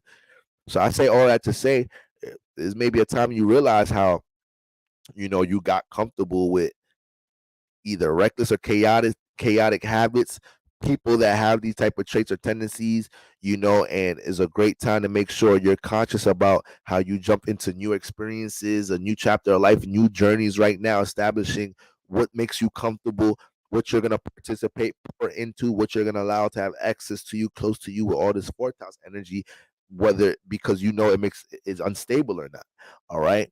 So you're the other mutable sign. So you're dealing with more of the learning around this time, more of the friction, more having to understand a bit more things in general, being the hot seat sign. But that's really where it's taking place at in the fourth house. Okay. And you know how to analyze, you know how to observe. All this season, you've been understanding things that's in your fourth house that you don't really want to have in the fourth house. You've been allowing yourself, you've been pushed to take as Mars in here too. I forgot.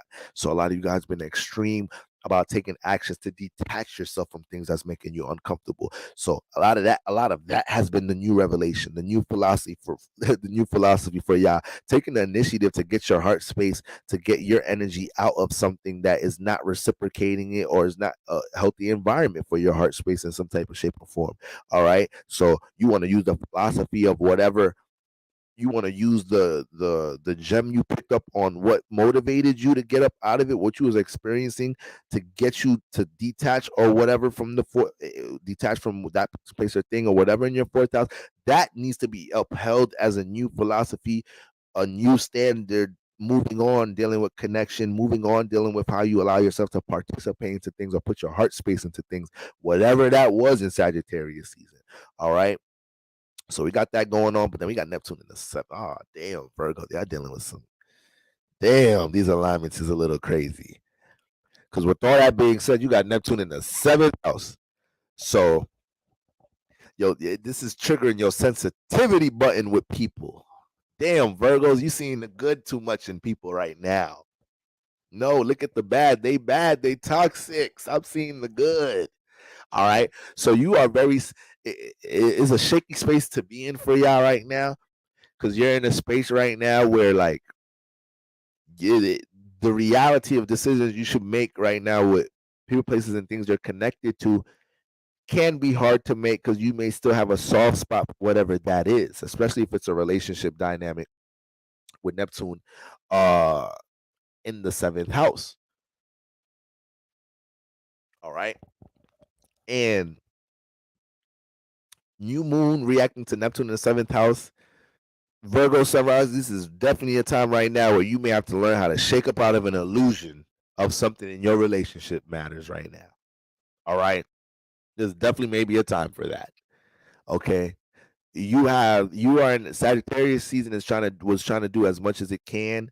I'm saying we still in it. Sagittarius season is doing as much as it can to help make sure all the knowledge and wisdom you have about things in general are being supported to make sure your fourth house space is stable. So with Neptune being pulled on in your seventh house right now, you may be under the illusion thinking this partnership is what's keeping your fourth house stable. It may be a huge relief, a huge exhale waiting for you right now, dealing with this environment, group partnership, friendship, business, whatever the fuck it is right now. You feeling heavy tension from it, this, that, and the third. So your fourth house may be waiting for that exhale. But it's very unlikely that y'all allowed yourself to stay in any type of partnership energy this long during Sagittarius season.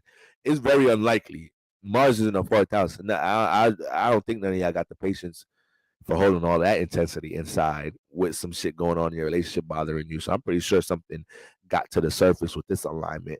But these are all the things that's establishing the new philosophies, moving on with how you deal with connection and relationships. Then we got Uranus in the ninth house being hit from the fourth house. So this is why you want to when you say Virgo, So shout out to Super Life with the collection plate. When you say Virgo Sun rising, do you mean the Virgo Sun and the Virgo rising? So I'm saying Virgo rising from the house perspective, and Virgo Suns will be picking up this influence in general. But this is why I also mentioned the alignment, whether it's a square, in conjunction, because that's how the Sun is pretty much hitting the Virgo. So I just mentioned Virgo's the square. You on the hot seat, so it's transiting your fourth house, but it is a square, right? Because you got Sagittarius. You're a Virgo Sun. You're Virgo in the first house as the rising. So this is squaring you from your fourth house. So that's how I explain it when I say Sun and risings. So and then we got Uranus in the ninth house hitting the fourth house. So I'm sure Virgo season had a lot of unexpected changes. It may have been some things that people in your fourth house, your family members, people close to home may have expressed to you as far as a journey, something new they're starting, and they may want you to participate into it. Thank you, Super Life. Something that they want you to participate in some type of shape or form, and now you're weighing. You're like, damn, this is something I want to join. I want to come with you, travel here, this and the third, or do this with you. But damn, do I have the capacity for that? Is that going to disrupt my ability to gain stability in the fourth house? So it could be certain decisions you just need to weigh out, as far as things that your family, loved ones may want you to participate in. Weigh if you have the capacity for that. Once again, everything with Uranus, Sagittarius energy involved, just have a thrill to that mother flipper. All right. And then yeah, Uranus in the ninth house is definitely a new moon after fourth house, and Uranus in the ninth house. This is definitely a time where reacting to different ways, different methods of gaining knowledge from different platforms, resources, especially if they're presented to you and not something you're trying to pursue. Pay attention to those things right now, Virgo Sun rising. You are the smart signs in Zodiac, but all the smart signs is too smart for your own good. Come with that dark side of being the smart side. All right. So you don't want to have that shoot yourself in the foot around this time, Virgo Sun risings. All right. Allow yourself to incorporate new methods of dealing, new standards, right? Alternative ways of doing things to help protect, your fourth house and your emotional well-being in general. Uranus in the ninth house, these past couple of years been helping you to find more of an individual way to develop your belief system in this lifetime. So you got the new moon in the fourth house. You may be prosecuted a little bit by people close to you by your intention to experience different things. But that's what's gonna help bring some sense of fulfillment towards your fourth house space in general as well. All right. Libra, last two signs, Libra and Scorpio. Libra's Libra's the third house is lit up. All right. Libra's the third house is lit up. All right. And you got that Sagittarius energy in that third house, Libra sun risings. So y'all ass ain't never home. Shit.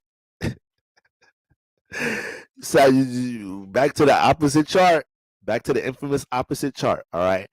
Goddamn, Aries and Libras have such dynamic charts with their rising. Aries got everything in motion and where they want to be, so they ass deal with they deal with the power of the gifted influence of having strong ass intuition everywhere, but they don't get no example for shit though. They gotta be first in everything. Then you get to Libra rising, everything opposite.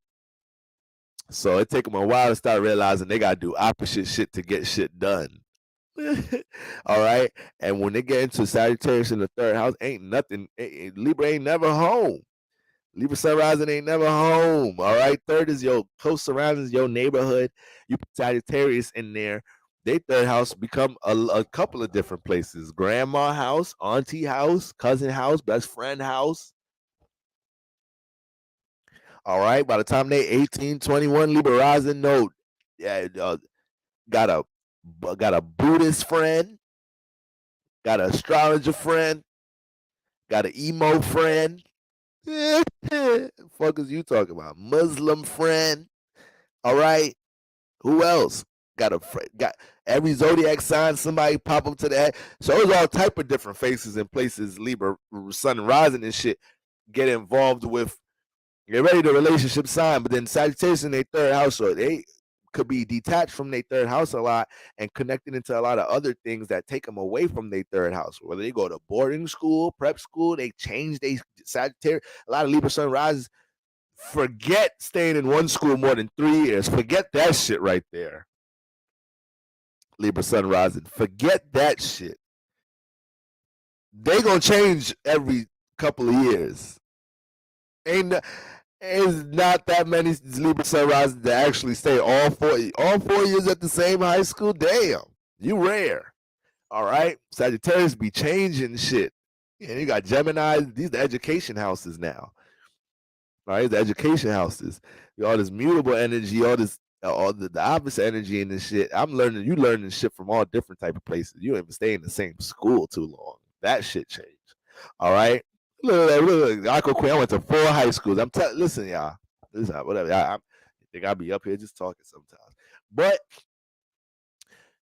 right now, all this energy going on in your 3rd house right now. All season, Libra sunrise, you've been deciphering a lot of things in your surroundings right now, right? There's been a lot of things that you're realizing. Sagittarius, long distance, external energy, it's a lot of things that you're realizing you have access to helping you support your surroundings outside of you, whether it's, certain relationships you have, certain things you've learned over time, just dealing with personal development, things that you applied yourself towards studying, things you're recollecting around this time from life experiences in general. A lot of these things are directed towards your ability to refine your surroundings.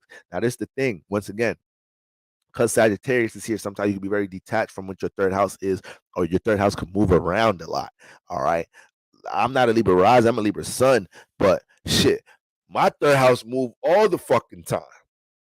All right. I ain't lived in the same place for 3 years straight since I've been motherfucking.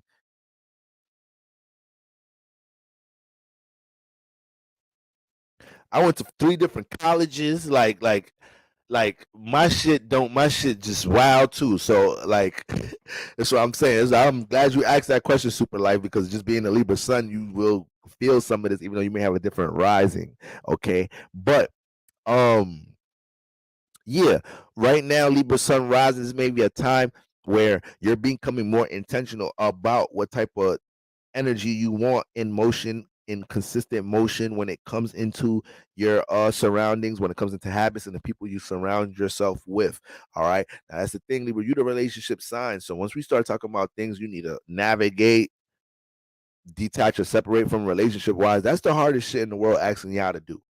It really is. All right. It's hard to tell somebody to stop doing something when it's not something they're necessarily going out to get. They attract it. We all have certain energies we naturally attract because of who we are, what we are. We attract that vibration in a positive way, in a negative way. And we have to, or it could become negative with how we utilize it, overindulge in certain things we attract. So Libra sun rising, because you deal with some relationship activity around this time, you gaining so much awareness about true colors with people around you and your surroundings, how how the people in your surroundings or certain habits you have reflect things you want to expand in your life, things you want to develop, experience, and grow in your life. This is a time you're heavily identifying, what these things are, what these things are that hold that space back, how people close to you and the way they think about things hold back your ability to explore and expand new things. Sagittarius in the 3rd house, how you think about things. The 3rd house has a lot to do with how we think about things, how we develop a lot of our communication methods. So when you got Sagittarius here, you become very flexible, understanding, different phases and places for who they are, because your whole adolescent stages of life, you may have had to adapt to so many different type of faces and places in general. So now that you got the new moon and Mars here to stand the 3rd, it's more of a personal incentive, right? It's more of a spiritual push here to be intentional about making sure your original thought for things is not wavered by your surroundings as much, and you're actually creating a space where your surroundings is reflecting, the things that you want to be having in motion. So it's like you can't say, you want to, just be building this, that, and the 3rd, but because you're so open from a relationship perspective, you allow yourself to maintain relationships that support something opposite, but you just want to uphold the relationship. You don't want to be confrontational and deal with detachment or separate from certain environments and people in your life. You just want everybody could win. We could all do. No, Libra, sit your ass down. Make the adjustments you need to make with people that's close to you. You surround yourself with in order to reflect things that you want in your life, from a healthier relationship space, from a personal space,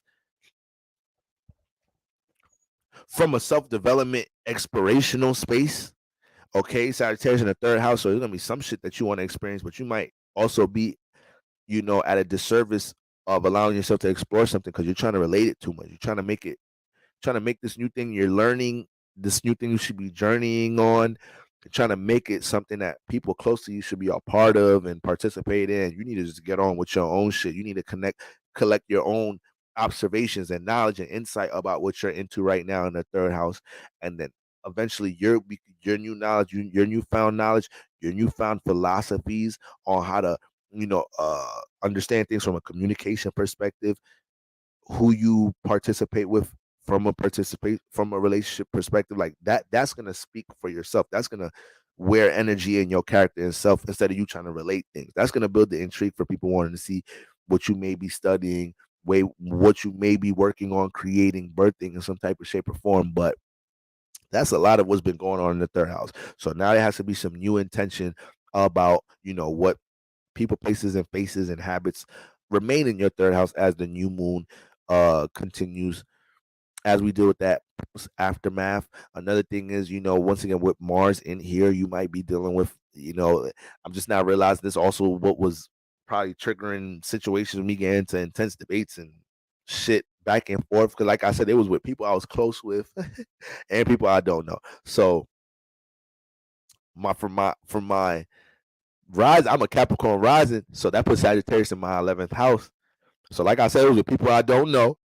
But then I had gotten into some shit with people I do though. So I don't got Sagittarius in the third, but because I'm a Libra sun and it could reflect on some of the Libra rising life path, it was with some of my close peoples too. All right. And they was really the ones I was really imposing my beliefs on. The people I was close to, I was taking shots at they shits and shit. So you gotta be careful of that shit, Libra Sun, Libra Rising right now. You being forceful, trying to impose your beliefs on others, standing third and trying to decipher, what changes in your third house is for you, and honoring whatever people have going on in their lives, with just being aware about how what they have going on affects what you have going on, because they your friend, because they your partner, because they your cousin, because they your whatever. Okay. So we got that going on. Then we got Neptune in the sixth house, Libra Sun, Libra rises. We got Neptune in the sixth house. So there has to be you're gonna be more sensitive towards not applying things in your schedule and routine around this time. Okay, Pisces in the sixth house. So Lord knows it's so hard to do things with tact all the time in the sixth house.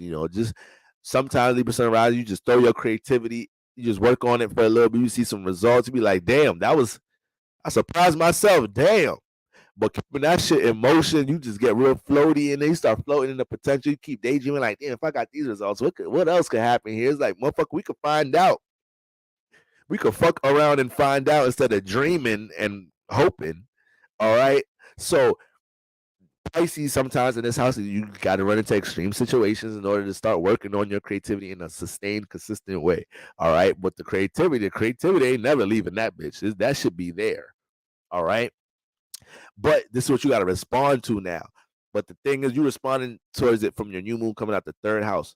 So here we go back to some projection energy. People not really believing in things they want to create in their life in some type of shape or form, and that distorting how you think about it. I just said earlier, us Libras, we'll change some whole shit in our life because somebody close to us got a different opinion about something. We will change some whole shit and then regret that shit later. Like, why the hell I listen so much to this? That's their life. Why I can't make my own why I can't make the final call about some shit in my own life. All right. So you could be dealing with shit like this. You start heavily considering a little bit too much out of your third house space or people close to you based on something you should be scheduling and working on. While the whole time the shit you need to be scheduling and working on in your sixth house, you're supposed to be scheduling and working on that. You just looking for confirmation and shit right now. All this air energy, third house. No, you don't need no confirmation right now. You know damn well what need to be in your schedule routine or what needs to be sustained because you got spurts of that creativity or that imagination, being into the schedule routine. You see results from it from time to time, but it'd be hard to hold Pisces energy down in that 6th house. But once you find some consistency with that, man, it get crazy. Just like every other house with opposite signs in them. Once you get a grasp of understanding how to apply that energy there. So Neptune's gonna be pulling on that. Um, and then we got Uranus in the 8th house. All right, Uranus in the 8th house. So it may be some power and control issues that you have to identify when it comes into attachments and your desires in general around this time, Libra sunrise. And you have to understand how your relationships, partnerships, people around you, and relationship experiences are either triggers or enable things dealing with your desires in some type of shape or form. Now, Uranus don't play no games in the 8th house. All right, they don't play no games here. So a lot of Libra sun rising that haven't been taking the initiative to take power and control over things that they've already acknowledged that has power and control over them, and created certain cycles and habits or environments and people that enable negative things in their life. It's been a lot of transformation and hard to gain stability because of that. All right, Uranus in the 8th house, it's an exaltation here. So a lot of Libra sun risers, you walking into situations, you learn how to manipulate motherfuckers. You learn the manipulation energy in general because your ass is too goddamn open in relationships. Your ass got manipulated since Uranus been in the 8th house. This could be in so many different facets. Libras can learn manipulation from being manipulated, especially goddamn Libras with Mercury and Scorpio and shit too. Those Libras, they ass, I'm saying that's me too. We's got to be careful paying attention to like seeing some shit behind the scenes that somebody else don't see in this relationship perspective. Righteous Libras bring that shit to the surface at times to help empower a motherfucker. Negative ass Libra use that shit to take advantage. But sometimes that could get triggered by the Libra being too open in a relationship, being too passive, and then somebody taking control of them. So with all that being said, any turmoil experience that may have been held from power control issues in your relationships, this is something to take into account with new relationships that may be birthing in your life right now. You do have a new moon in the air house. So there may be new people, even though the 3rd house is dealing with close friends, siblings, cousins, it still may be new people that you're meeting that's coming into the 3rd house. So you just met this person through the 11th house, 7th house, wherever, but they're building up familiarity and they're coming into your 3rd house. They become somebody more familiar. They come in your space. You don't invite their ass over. So 3rd house turned into a 3rd house relationship now. All right. So with all that being said, it just adds a level of discernment with, what boundaries and just discernment in general should be, in the air with you dealing with relationship energy in general. Okay. And then last but not least, my beloved Scorpio sun rising. Scorpio sun risings. There's been a lot of, speaking of transformation. All right, speaking of transformation, I know a lot of my Scorpio sun risings are adjusting to a lot of the newfound transformation in your life, especially with such an empowering time with the sun and Mars all together, all up in that 1st house and this and the 3rd. What a time, what a time, what a time, right? It may have came with you being stripped of a whole lot of shit though, in the name of personal development. Okay, so that may not feel as heavy. Some time passed since then. However, all right, the 2nd house is lit up, so this carries out how we establish a new sense of value in our life, especially how we push that out based off of the new awareness we develop from our 1st house reflection transits and whatnot. Now, one thing about Sagittarius in the 2nd house, you're going to be forced to look at things dealing with the material realm from more of a philosophical perspective, right? And, you having these Jupiter like energies, people that have Jupiter in the 2nd house, Neptune in the 2nd house, Pisces in the 2nd house. This is Aquarius risings, Sagittarius in the 2nd house that we're talking about right now, which is Scorpio risings. These people will run into certain stages of their life where they start to understand the influence of like how energy is currency, like your vibration affects things dealing with stability. When you have like those philosophical energies hitting your 2nd house, your money houses and shit, you'll download these things quicker. So when we looking at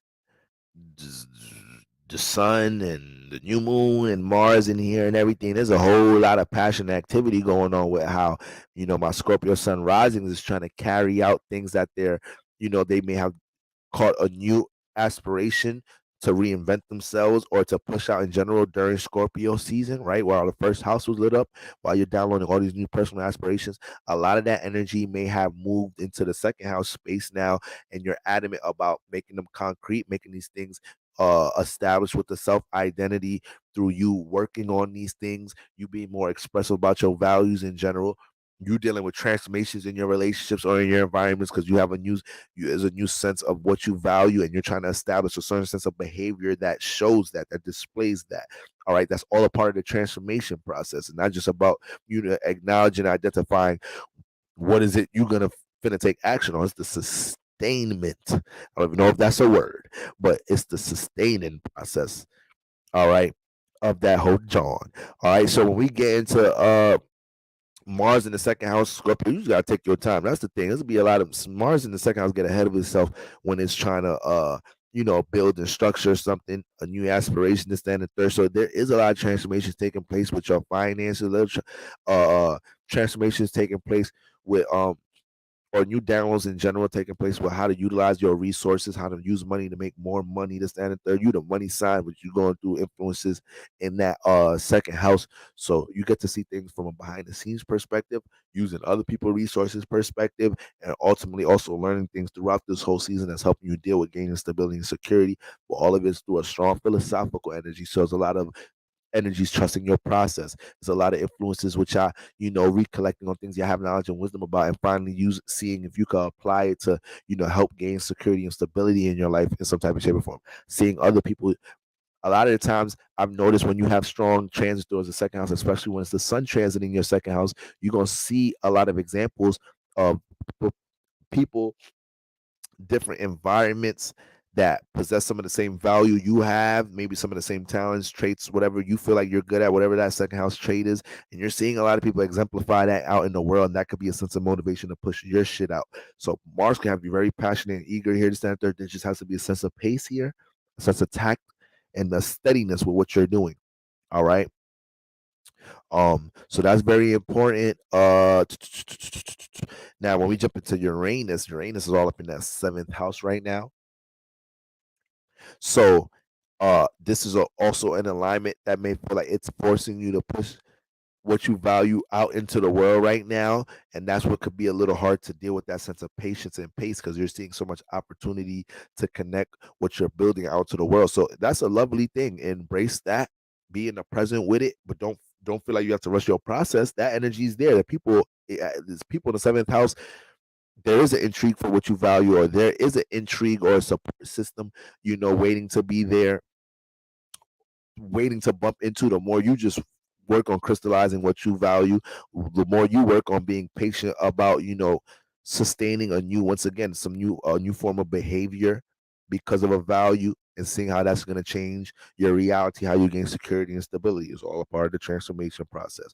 Okay. But with that Uranus in the seventh house being hit there, you will have a very, the more you embrace, this new set of values, making sure you have once again, more of a positive, what's the word I'm looking for? The more of abundant, not looking at things with resources and your ability to generate resources from a scarcity place, and not looking at your ability to push out your talents or something that you have awareness about from a space of lack or not being capable of. That's what's really going to be the most frustrating throughout this season, not feeding the idea or the action of you being able to do that, right? You being able to bring your value out into the world, some type of shape or form. But it's not that many Scorpios going through that shit, because the first house it was too lit up. It was just too lit up, seeing your self-worth, seeing things with suppressed passions and goals. It was too lit up for that to be neglected, right? So with all that being said, with people wanting to see the things you're individually invested into in the seventh house, that is not a time to suppress none of that, neglect any of that, and you want to jump into any environment where your individuality or value is being seen. And it may be a new circumstance. You may have right now people in your life, once again, giving you different insight on different things to do to connect your value out into the world in different ways. And it may not be something you're used to, once again, something that you're familiar with. But if you see the potential in it, and it's coming around this time when we're dealing with these alignments, that there may be an opportunity behind it and a lot to learn with it. All right. And then we got Neptune in the fifth. Neptune in the fifth, Scorpio sun rises. All right. So that's that good old Pisces energy all up in that fifth house. I always try to commend, give my praise and credit to how I've underappreciated I feel like Scorpios are when it comes into creativity in general. Water signs are some of the most creative people in general. And Pisces in the fifth house, there's been a lot of influences. There's so much creative influences always swarming when it comes into what you could put on the stage. It's just a matter about you wanting to be in the stage. It ain't about what to put on it. Scorpio sunrise be knowing a bunch of things they could put on the stage from a creative perspective. It's just, do they want to be on the stage though? All right. And when it gets into the new moon from the second house hitting the fifth, oh yeah, this is a time. This is a time where you may feel like in some type of shape or form, influences around you is pushing you, to take something that's private, take something or simply something that you value, right, and push it onto the stage. Now the thing is, first of all, Neptune loved the fifth house. So there's been a lot of things you've been going through in the long term in this chapter of your life in general that you've been experiencing, in the past, close to the past decade in your life, which you embracing being on that stage. All right. The people, older people, that people that's like way past they first, not way past, but like, either in their 40s or in their late 30s and whatnot, and they're Scorpio sun risings. This past, you may not have been into a heavy creative energy the first up to the age 21 or some shit, but after your first Saturn return, this past decade and everything with Neptune and everything swarming in the fifth house, it may have been all type of new journeys unlocked here with your creative expression. Now, you may not have a long history of that, but this past decade of your life, that generational transit unlocked a lot of those properties there. So anything that's hitting Neptune, with it being in your fifth house for the time being, that's always going to be a strong period with you unlocking new awareness, you downloading new things about your creative expression and your ability to influence, inspire, manifest opportunities in life with you having your creative energy or your awareness touch others or just putting on the stage. Right now, with the new moon touching in your second house, touching all your newfound values and whatnot, there could be a lot of opportunities that open up by just making more of a, taking more of a, being more adamant, expressing your values, placing your values in the fifth house, even within your personal exchanges and interactions in life, making sure you're a bit more expressive about things and with your values, getting into new relationship potential situations, making sure you're more expressive about your values from the gate. All right. So there's going to be circumstances and, potential situations to do that this week, though. Okay. And then, Neptune is an understanding energy in general. So you may surprise yourself about how much people relate or are willing to, connect and exchange energy based off something that, you've just newly evolved into around this time. Okay. And because we know the second house is the money house, we know it's the house that's dealing with security and stability. There's a lot of energies revolving around making money around your creativity right now in general, just in general. So there's nothing to be neglected about when it comes into your creativity right now, because that can have a direct impact on how you gain stability and security, and you're not even probably thinking about it as something to make money from. But if there's a strong push that you're feeling right now, something that you may have suppressed from a creative perspective, that is not nothing to sleep on right now, because you may eventually start to learn how, once again, it could impact your sense of stability. All right, family. Happy new moon, guys. Let's make sure we embrace that energy and we're open to everything we need to receive this week. Revelation season is doing what it has to do. So I hope everybody is in a centered space and, one with your intuition, so you are not missing any signals and signs of new standards and philosophies that we need to apply in our life so we could continue to move in the ways of the Lord. All right, family. Good night. Rest up. I hope everybody has a great rest of the week. Once again, I love y'all and I appreciate everybody that's been sending well wishes when, Pastor was feeling under. I felt so loved, family. All right. I felt so seen and understood. Okay. But I really appreciate y'all, family. I hope y'all are taking care of yourselves. I was calling out of work and shit. When I got to work, I realized I wasn't even the only nigga. It was a bunch of niggas that was calling. I was like, damn, we all got the bug in this mug. All right, so I hope all y'all with the weather changes and everything, depending on where you at, y'all hope y'all are taking care of yourself. We about to get into the winter solstice. All right, family. Anything that's overwhelming around this time, identify that it's a new moon. That's something that's in the way. Something in the way with when it comes into a new journey, when it comes to all the new things you're ushering into your lives. All right, family. I mother flipping love y'all, and we're gonna get into an energy update stream, sometime this week to catch up on certain transits. All right, certain transits, new moon aftermath. Mercury ass going retrograde this week. So we got to get on his ass. We got to get on his ass. All right. Y'all already know the vibes, family. Take care.